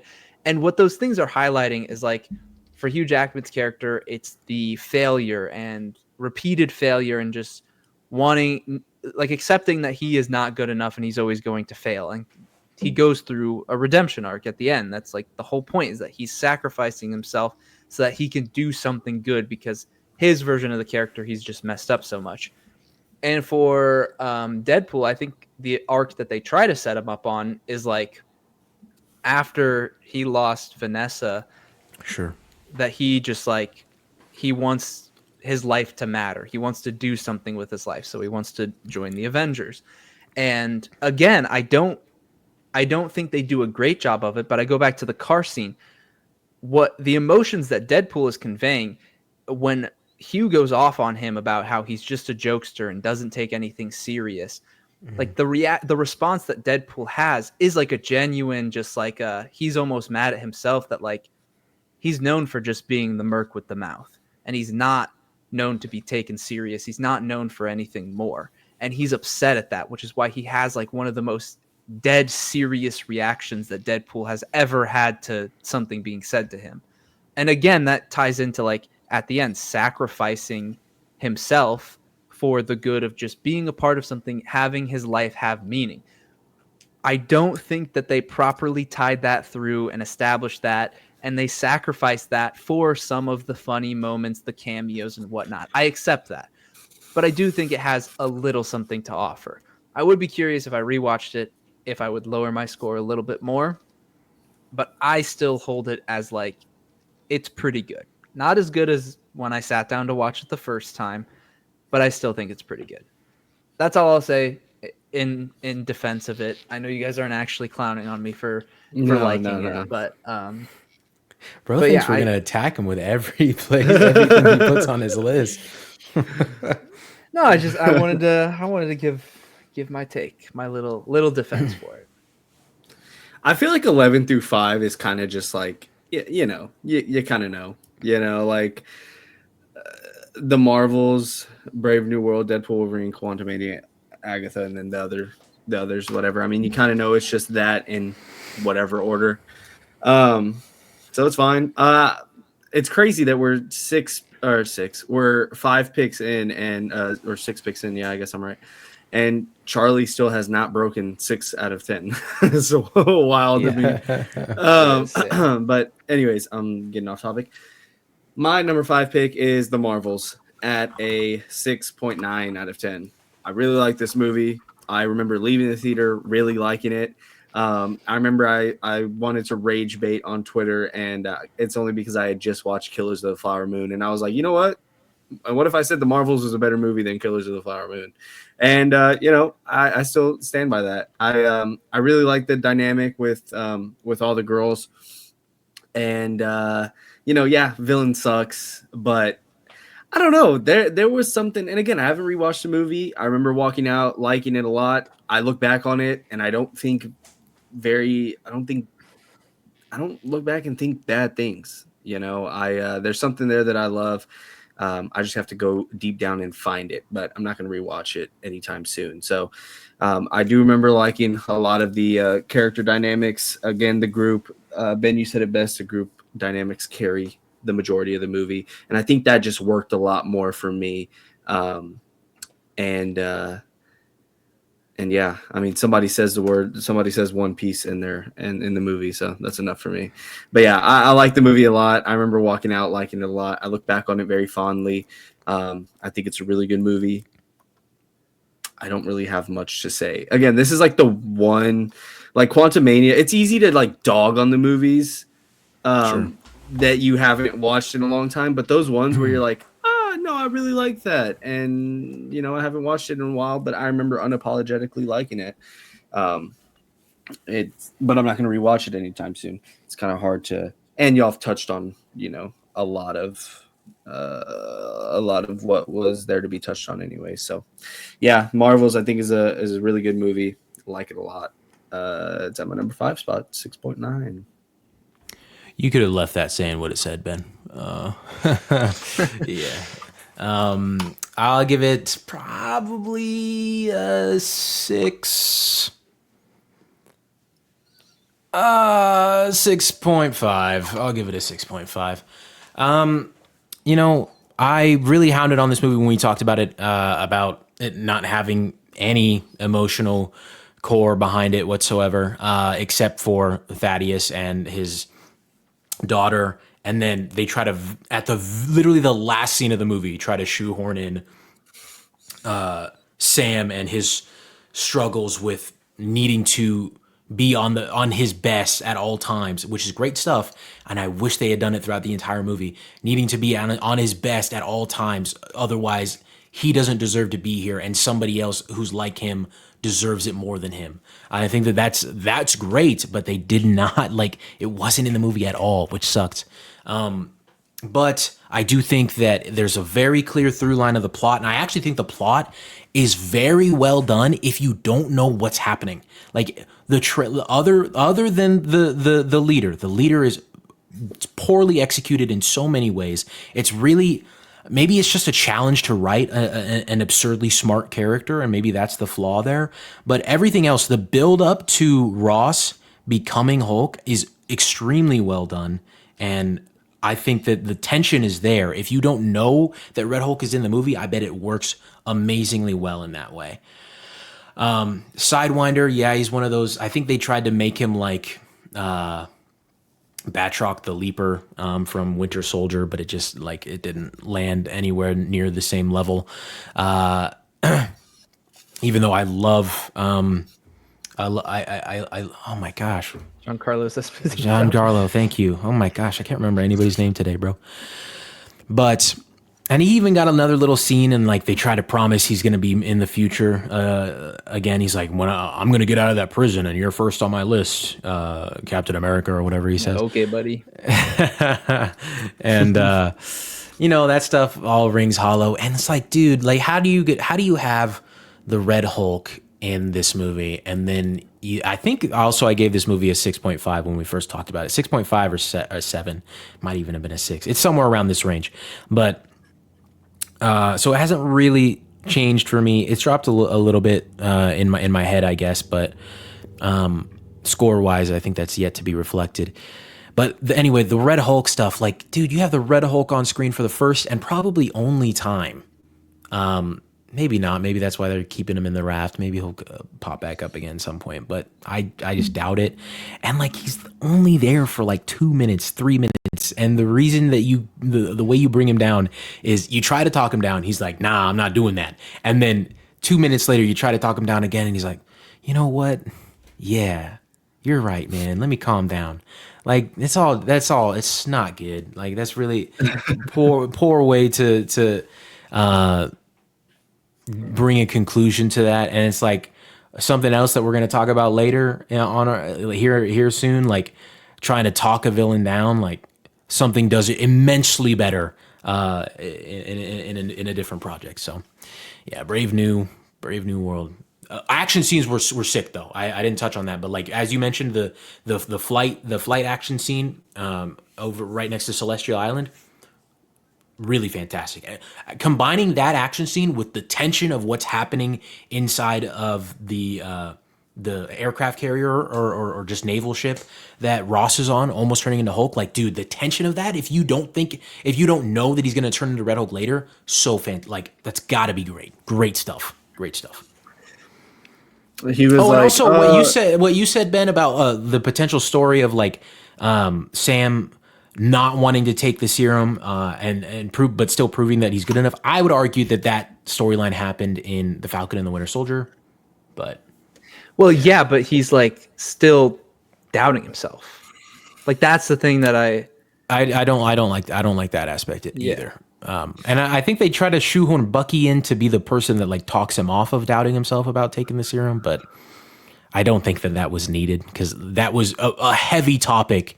I feel like they included that to try to make it seem like The Falcon and the Winter Soldier was something you don't need to watch, which I agree. I don't think you need to watch that show to get Brave New World, but yeah. I saw somebody tweet something about like Thanos whenever Captain America's stopping Thanos' hand on Wakanda, and somebody was like, imagine a scene like this in Doomsday with Sam Wilson and it being like a big reveal that he took the serum and how sick that was. I was like, that unfortunately would cook. I would like that a lot. See, me personally, I wouldn't like it just because like the reason he doesn't take it in The Falcon and the Winter Soldier is because of like they liken it to being a supremacist. Like if you want to take this, and I don't care. Well, it's not. It's just that like they established in the show like how. Not vehemently, maybe that's not the word. It's not that strong of an opposition he has to it, but he just feels like he genuinely feels like he doesn't need it, and like that it makes people worse off most often than not, and that the person that it only really worked out for was Steve, and like because it made Steve more Steve. And granted, now you have someone like John Walker who took a version of the Super Soldier Serum, and he's relatively fine, but. So it kind of goes back on that idea, but that show really leans into that idea though still because it makes him crazy. Like it amplifies his craziness, but now it's kind of more tame in Thunderbolts and whatnot. But so yeah. I gotta say, this is where I hate things. This is where I hate things. I know where you're going. You don't want to do it, but you have to. Wait, dude, don't piss me off right now. No, man. Whoa, no, dude, that is no, not that's what I thought literally. You were doing. No, that's what I thought. As soon as he said, "This is where things," I was like, dude, don't. Bro, I knew he was gonna do this, bro. I knew it, man. He's a Daredevil D rider, bro. That's wild. At my number 4, Thunderbolts, 8 out of 10.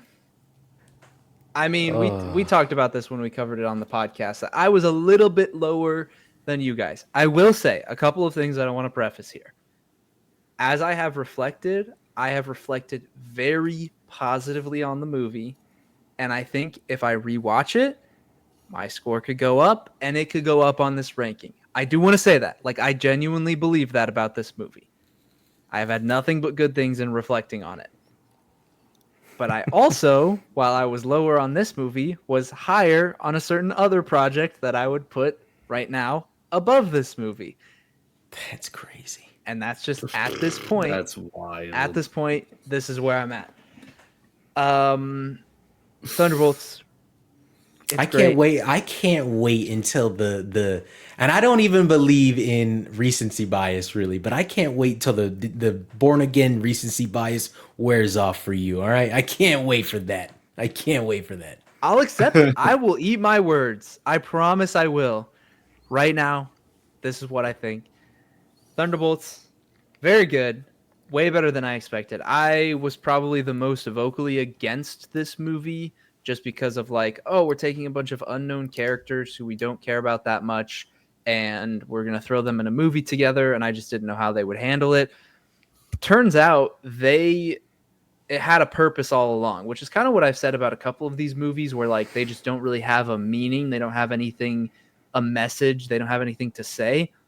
This movie utilizes the fact that this is a group of ragtag B-list heroes or not even heroes, assassins that we haven't spent that much time with and don't like all that much, and finds a core connecting thread line between them and connected to our villain to give us something to care about. And so throughout the movie, like, you feel like stuff matters and you're emotionally invested in anything that happens to these characters, on top of the fact that it's just a fun group dynamic. Their initial action scene with one another is really fun and funny at a certain moment when something shocking happens that we're not actually that shocked by. But it's a fun group dynamic. Their action scenes are great. I think the fact that they're all just grounded assassins leans itself really well into what they were able to do with practical stunt work and even the sets and whatnot, all tied together to just like give you that vibe that the Marvel universe used to give us when it was really peak through like phase 3 of the MCU.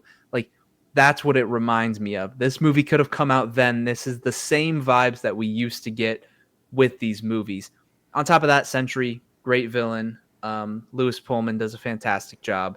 And how that ties into the story is really what matters. I think this is what I said when we discussed it, is when you have emotional depth, and that is not only tied to the characters and the story, but also to the villain, and all of it flows with each other, that's when it's like, you've peaked. Like, everything is working in conjunction with one another to build this movie out and make it what it is. So in that regard, I think it's great. And our first look at Avengers Doomsday and the post-credit scene, which I don't think is like anything too spectacular. People were kind of overly freaking out about it. Mm-hmm. But still, like, it's exciting to know these characters are coming back for the movie next year, and we're going to see them in Doomsday. There's a certain exciting factor to that. But also just on its own, this movie is really good. It is really good. And I don't want my ranking of it to take away from the fact that I think it's a really, really good movie. Wow. Yeah. I'll just leave this here, Aiden. Yeah. Buddy. At my number 4 spot is Daredevil Born Again. I have this at an 8 out of 10. Yeah, awesome. Oh, well, you kept it from Thunderbolts. I was like, dang, how'd you predict that? Daredevil Born Again, 8 out of 10 bars. Yeah, I mean, we've talked about this show like 5 times throughout the year. You know, a full review and then all of our or the list updates, whatever. So I don't want to go too long on this. I literally gave my thoughts last week when we ranked TV shows of the year so far. Yeah, it had its moments. The thing is, it's just every episode it was something different. You didn't know if you were getting an amazing jaw dropping like this is peak Daredevil episode, if you were getting a scrounge like just kind of thrown together everything but the kitchen sink episode, a filler episode, or whatever. Like it was just something new almost every week. And when you look back at the show and you look back at the episodes, I mean, I remember just being like, man, I mean, a quarter of these are good, a quarter of these are bad, and a quarter of these are great. It's just such an odd season of TV. It's such an odd season of Daredevil. And so, yeah, it's just good to me.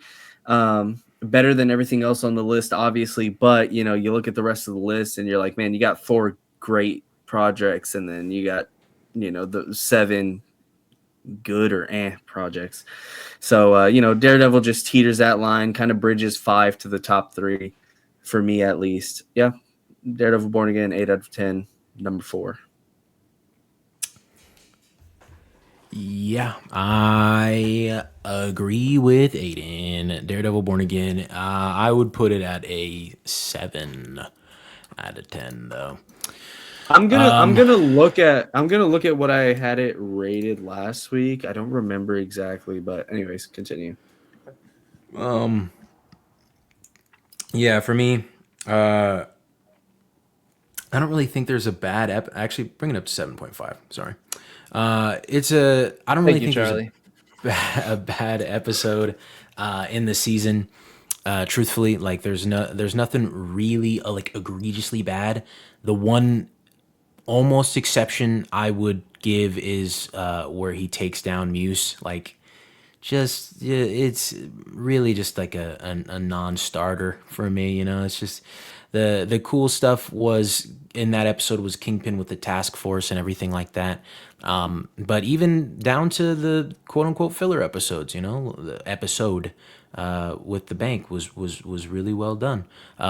I recently saw though that Charlie Cox was like vehemently against that episode because it's from the original crew working on the show, and he thought it was just going against a lot of things core to the character or whatever, core to the show, the idea of the show, whatever.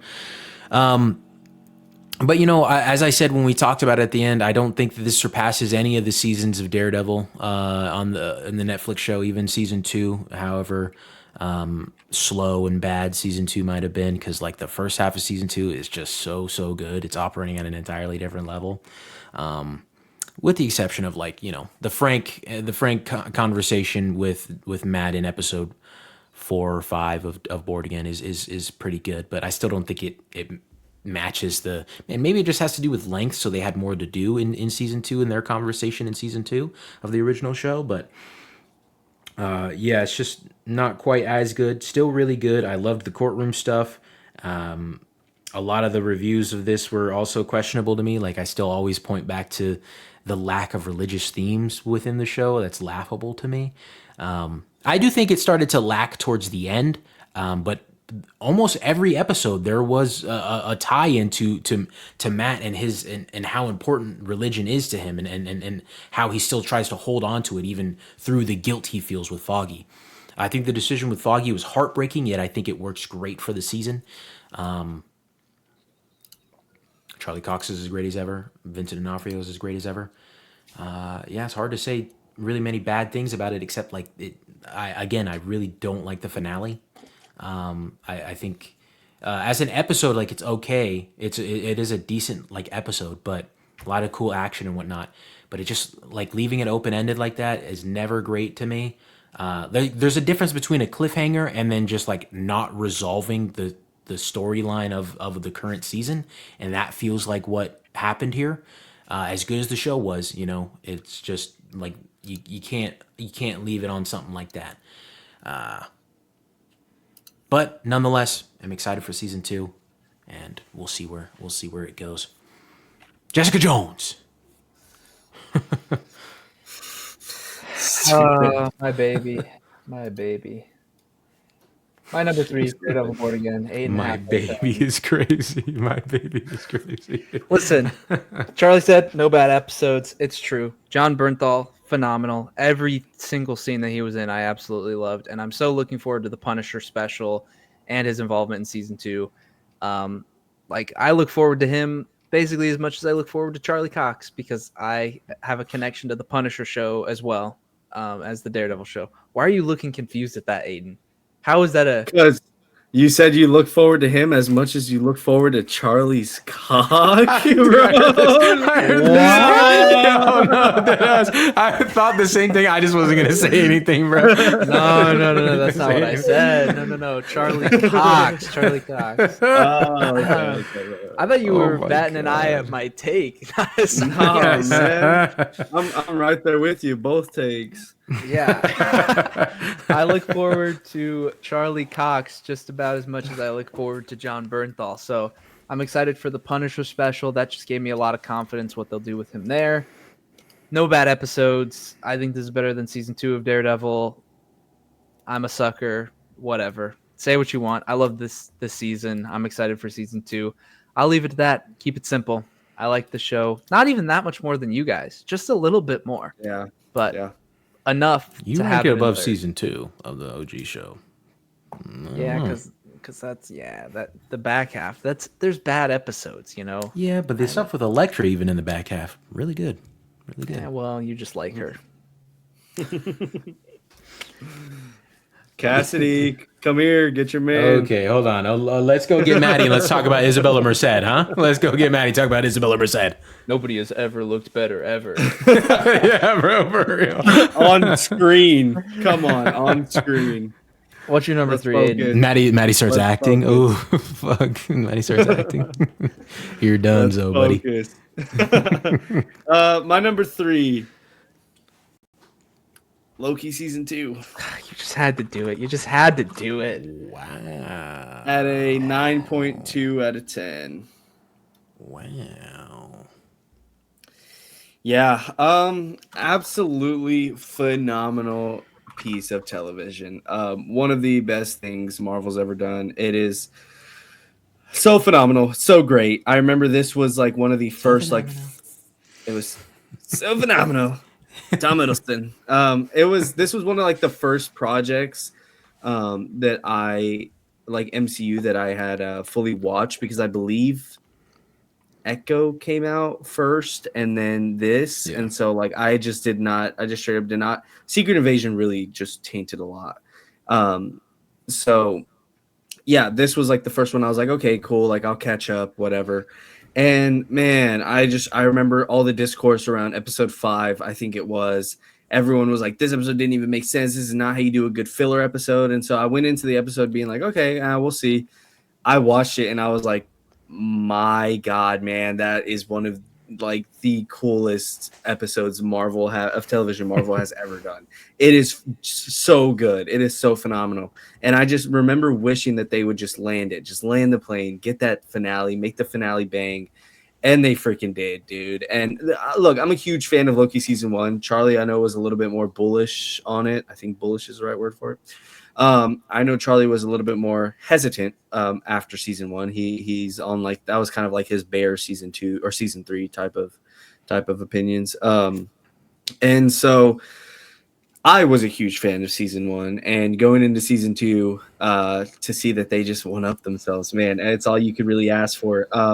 Might have the most implications going into Doomsday. Might be the project with the most implications going into Doomsday. Just seeing as he's even just in the movie. Yeah, man, that reveal is still so fantastic. It's just a oh my! I remember just sitting up, just spamming. Is that Loki? Is that Loki, bro? And we were just going ham. And so yeah, that's just a testament of what Tom Hiddleston can bring out of that character. So Loki season 2 is absolutely phenomenal, man. I love it so much. I'd be really intrigued to rewatch it. I mean, the time stuff, I'm just a sucker for, man. Like just sci-fi, beautiful sets, beautiful set design. Just get wacky and weird with it. If you can do that and still tell a great story and land the plane and basically do everything that Loki season 2 did, I'm all in. So I like Loki season 2 a lot. I'm a huge fan.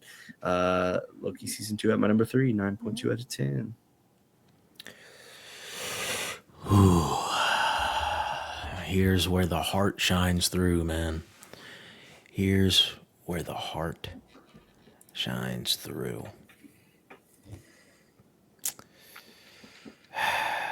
I don't think I can do it. But I'll put Thunderbolts at number 3. Yeah, I don't think I can do it. I love the hell out of this movie. I love the absolute hell out of it. No way you can give that. The fact that Loki's number 3 is a sham, buddy. Like that is Thunderbolts crazy. at 3, bro. You're crazy, bro. Nah, man. This is high, bro. This is high. Like these 3 are sacred to me. Okay, I'll give it probably. Get that 8 off the screen. Nah, I think I gave it a 9 when we talked about it. I'll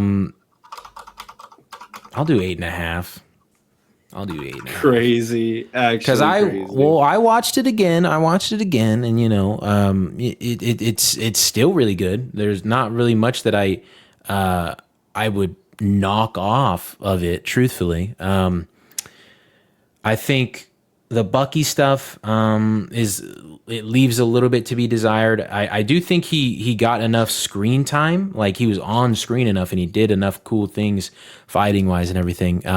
But again, like the lackluster stuff with Inside the Void, I wanted more there, from not just Bucky. Again, I'm adamant about even if we didn't get Bucky stuff in there specifically, I'm fine with that. But everybody else, I would have loved to have gotten more with, like specifically Ghost, like that you had a great opportunity to make Ghost something more, something more than she was in Ant-Man and the Wasp, and they tossed her to the side, So a little bit of a bummer there, but oh my god, like literally firing on all cylinders, man. Like, dude, this movie is so fantastic, dude. Like, I can't sing its praises enough. I mean, I love like espionage stuff, right? And like it kind of had a hint of that with slowly breaking into Val's facility, like she wanted them all to do, and then trying to break out of it was also just like a really cool vibe and really cool feeling. Lewis Pullman is a freaking gem, dude. Like in every sense of the word throughout the entire movie, both when he's playing Bob and when he's Sentry, like he's menacing and powerful, but then when he's Void, he's just so destructive and so visceral and rude. Like I feel it all, like, dude, we will always be alone. It'll always be just us. I cannot, dude. In the score, man. Oh my gosh. I know I was talking about Not Alone, that track when that moment's happening in the movie, but also, dude, Bucky's like motorcycle ride coming in. I was like, dude, am I watching a Mission Impossible movie right now? It was crazy, man. I was so in on that stuff, man. Mind you, he's talking like this about a movie he has an 8.5 out of 10. Crazy. Bump it up to a 9. Bump it up to a 9, Ben. Bump it up to a 9. Ben. Bump it up to a 9. I actually can't. I don't think I can do that. What do you mean? Why? Yeah, like I'm pressing the key. It's no. Not, yeah, buddy. Yeah. Sorry, you're a hater on something. Okay. Yeah. Fantastic, there you go. man. Yeah, there you go. Oh, there you go. Even better. that's still yeah. That's a better score ratio wise. What happened? 9 out of 10.5 out of 9. Hey, I'll take that. Yeah, man. And dude, like taking characters that I know I trashed on like the fact that they didn't do anything with Ghost. I have to commend them for making me care about Yelena more, which I did care about Yelena because like of Black Widow. I think that they did a good job of making me care about her in that movie, and then also carrying her over to Hawkeye. I liked what she had to do in Hawkeye, chasing Clint down. I think that was a great story choice. Like as much as Hawkeye is just like a mid-show, a great story choice to have her chasing him down and blaming him for her sister, because nobody knows what happened up there. Oops, sorry if that made a loud noise. Nobody knows what happened up there between the two of them. All anybody knows, if it's even public knowledge, is that Clint and Nat went to the same place. Clint's the only one who came back. Like, I think that's great stuff. I could buy that for her character back in Hawkeye, and then just giving her more here and giving us a look into her psyche and the way she's feeling in her life right now. Not only after the loss of her sister, but just like the loss of her purpose, or if she even had a purpose, if she felt like she had one. Because now that like she has the opportunity since I guess 2016, she hasn't been brainwashed, but we haven't seen her in that long. So other than Hawkeye, but. Then John Walker, they made me care about him more, even though like I already had I had felt some type of way about him after Falcon and Winter Soldier, and also Red Guardian they made me like because I did not care for him in Black Widow, and then who was the other person that I cared about? Oh, I think that was only because Ghost is the only other person that didn't get any shine. But yeah, I can gush about this movie longer, so. I have to cut myself off.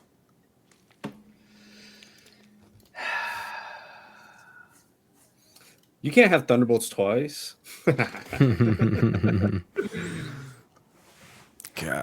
he's deconflicted? It sounds like it looks like he is, but you already got your list written out, buddy. What's the problem here? He might be backtrack. Wow. Okay. I didn't expect that.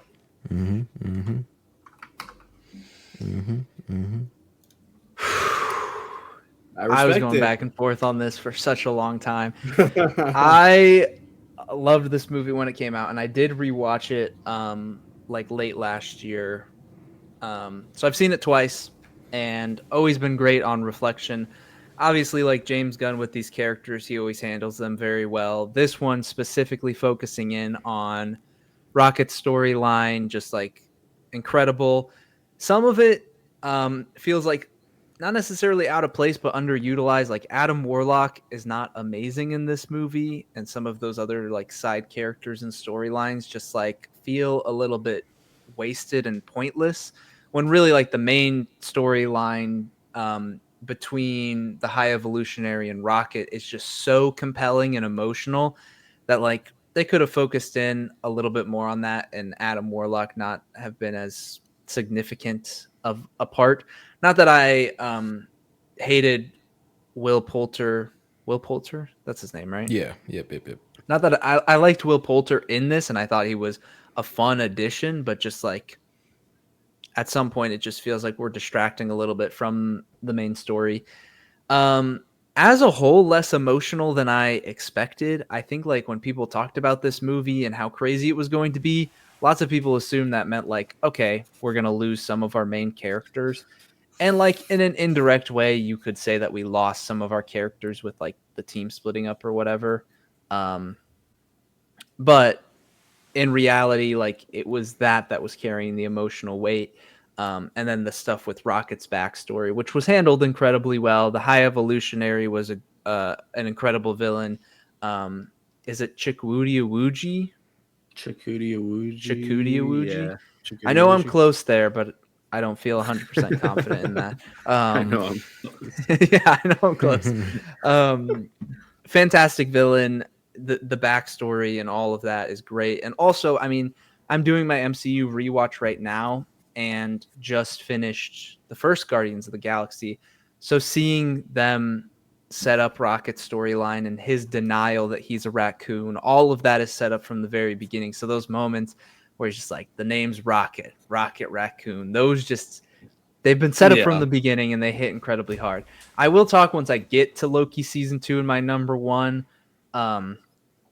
for what pushed that above this. And there's like a very specific reason that I have for why that pushed that above Guardians of the Galaxy 3. But yeah, this is the best movie of Phase 5, probably the best movie since Avengers Endgame. I think it's great. Sad to see that James will not be handling these characters moving forward.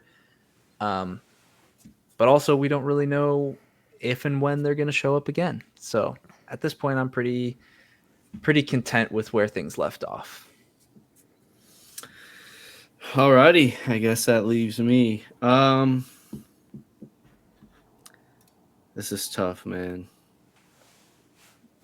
I'll keep Thunderbolts at number 2. I'm just kidding. It was never tough. Thunderbolts at number 2, 9.3 out of 10. I'm telling you, it just edged out Loki season 2. So it's not like it was a surefire winner. I had to think a little bit. And I think the stuff in Thunderbolts I liked a little bit more. The Void scene, seeing this team come together throughout the time allotted in the movie. I don't know, just really did something to me, really instilled that feeling in me that I haven't felt since, we got to see the OG Avengers share moments together and, get to come together to face a bigger threat. And so something in that awoke the kid inside of me, awoke the teenager inside of me. It felt nice to go to a Marvel movie with no cameos, and, that's why you love it, and I had only felt that one other time since Endgame, and that was Guardians, where you just watch a great Marvel movie. Not great because it has cameos, not great because it throws some, slop in there. It's just a damn good movie. And it just so happens to be in a Marvel universe, and it has just so happens to deal with superheroes. So I love this movie so much. I've only gone up on it. I've watched it twice, and both times I just, or second time I liked it a whole lot more. And so, yeah, we talked about this movie for a whole podcast episode, and then I talked about it for a quarter of a podcast episode. And, now here I am talking about it again, so I won't be too long-winded, but love the movie a lot. Second best since Endgame, and, I stand by that. Yep, I stand by that. I stand by that. And I stand by Guardians of the Galaxy Volume 3 at number 2. Also at a 9 out of 10. Yep. Everything Benjamin said about the movie, I concur with. And like every moment, there's so many moments that hit so well, like Thunderbolts, I think too, like a select few that hit a lot, but like there's so many in Guardians 3 that just hit, dude. The Rocket, the name's Rocket Raccoon, and then like the whole team, not like that whole moment, not even just that, but like that moment of the whole team all getting their one like little hit in on the High Evolutionary. And I think of the scene of Rocket with his friends, like when he was younger, of them all playing, and then I think of the scene of him losing them and like how hard that is, and I think of the scene of Rocket dying in current times. I think of the scene towards the end of the movie with Star-Lord and Gamora, and she's like, "I bet we were fun, like you wouldn't believe." Oh my gosh, man. And then I think of even Gamora with Groot, and like, even though that's not our Gamora, but like he's still like, that's his mom to him, and it's like he's still dude, it's so. And then we finally can hear Groot, like there's mixed emotions on that one, like we can finally hear Groot and he says, "I love you guys," and like that kind of thing.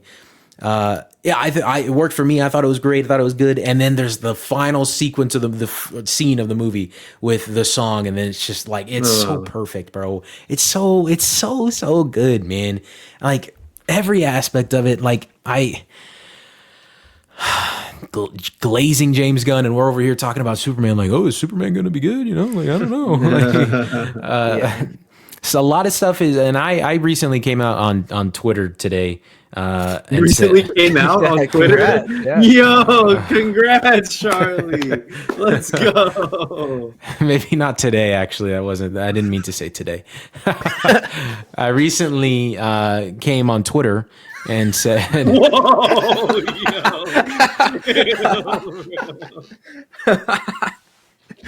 yo, bro, these dudes have some mental issues they need to work out, chat." I recently went on Twitter, and because some guy was talking about the recent Superman trailer and talking about how James Gunn essentially said that he had the Marvel problem where like they can never let a serious moment be serious, and they always throw out a joke to like lighten the load or something. And there's so many examples. Like the MCU is guilty of that, absolutely, and even James is guilty of. There, like even when I was looking for examples to point out, there were some where he like I immediately thought of the Peacemaker moment for one, like when he kills his dad. But then like as he's crying, it cuts to Vigilante being like, "Bro, you're really practicing your face muscles right now. Like, is that really the time?" And like. Not great stuff there. Like, just let John Cena do his shit. Like, let him do that, you know? Like, don't pull us away from that moment. But even with that said, there's moments where absolutely, like, he just lets it sit. Like, Yondu's death and Yondu's funeral, both let us sit with that, right? The Suicide Squad scene, I went back and rewatched it with Ratcatcher, where she's calling in all the rats, and it cuts to a flashback of her with her dad, which is weirdly played by Taika Waititi. I forgot about that.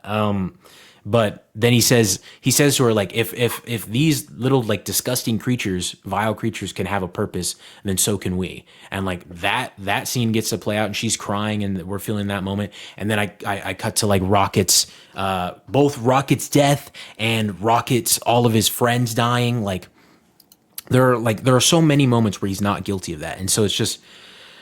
I know I went off on a tangent about just James Gunn, where we're supposed to be talking about Guardians 3, but Guardians 3, fantastic movie, man. I like they were James was in his bag with this one, and it's not just one of the best after Endgame; it's one of the best period of the entire multiverse, the entire MCU. Multiverse, holy. Well, I was gonna say multiverse saga, but that's after Endgame. So, but Yeah. All right. Give it to me. 9.5. One of the best things that the MCU has ever done, in my opinion. And I was already a fan of Loki season 1. I know, Charlie, you're not quite as high on it as Aiden and I are. But for me, especially upon reflection, very necessary for that season in order to get this season as dang good as it is. I look back on this season so fondly, where every single week I felt like I was just witnessing absolute cinema.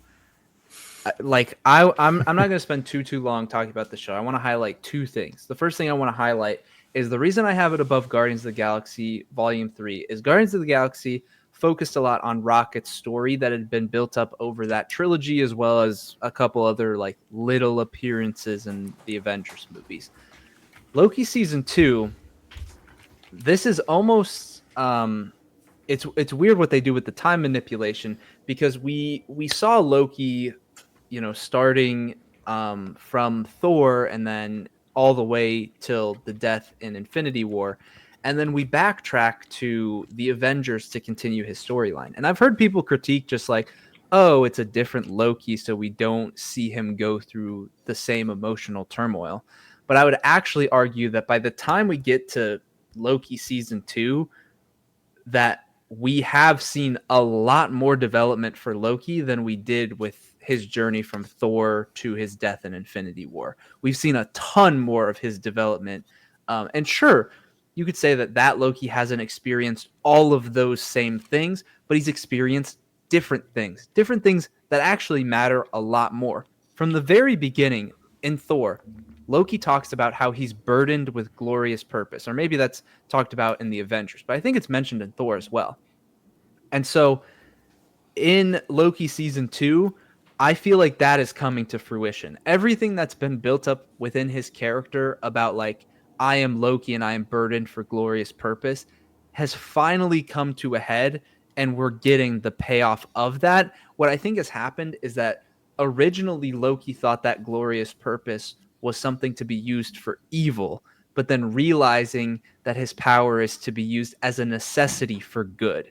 And that journey is incredible to watch through both of these seasons of Loki. And then the other thing that I wanted to highlight is we talk about music. Oh my gosh, the slow walk that Loki is doing before he takes the throne as the keeper of time in the multiverse. It has a specific song called Purpose is Glorious. And I tell you, that started playing as he was walking down, and I cranked that because it is so good. It's like an extension of the Loki theme that we got through both seasons of the show. but I felt like I was levitating. I legitimately was just like the euphoric feeling that I had not gotten from Marvel in a long time. Because at this point we hadn't gotten Guardians of the Galaxy 3, I don't think. Am I wrong? Was this end of 22 or end of 23? End of 23. Yeah. It was end of 23. Okay. Yeah. Well, either way, I was riding the absolute high of ascension watching this movie. And even Kang's involvement in this, I thought was done really well. Makes me wish that the Jonathan Majors situation was different than it is, because I feel like if Quantumania messed up Kang, this was amazing for correction. This was a lot better with setting up Kang for the future. So I love this project. Genuinely one of my favorite things that Marvel has ever done. I think it's phenomenal. Actually, No way you're gonna change your two at number one. I might have to. I think you might have just swayed me, man. Wow. I'm not gonna lie. I'm glad you're doing it, bro. I just listened to that. That theme, bro. Yeah, solid, bro. I mean, that's. This whole I might have to go ahead and put that out one. I'm not gonna lie. So fire. Wait, so what does this change to? What is it? Put Guardians Volume 3 at 9.5. Put Loki Season 2 at 10, bro. What am I doing, bro? Yeah, put Loki Season 2 at number 1. That's the most gorgeous piece of music that I think Marvel has ever done. Dude, it's so good. And it just even just listening to it without putting Thunderbolts even just listening to it without seeing the scene play out, I just see him taking that walk and that light just shining bright in his eye. And then even just Mobius at the end with I think I'm just gonna sit here and let time pass. Oh my god, man. Are you kidding me? I'm out of my mind, man. I'm out of my mind. Loki Season 2 is the greatest MCU project of Phase 5. One of the best things they've ever done. I still stand by Guardians Volume 3, my glaze on it. Or I guess I hadn't gotten to that yet. But yeah, y'all's glaze on it. I mean, I agree. I 1,000% agree. I think it's my fourth favorite Marvel movie ever. I like it a lot. I genuinely love it a lot. And that might move. I could see putting Civil War above it. But Civil War is my number 5. So really that's it. It'll move from 4 to 5. So I still love Guardians a ton. I love it a lot. But the Loki Season 2 is something different, man. And I did love Season 1 a lot. I thought Season 1 was by far and away the best thing Disney Plus had ever done.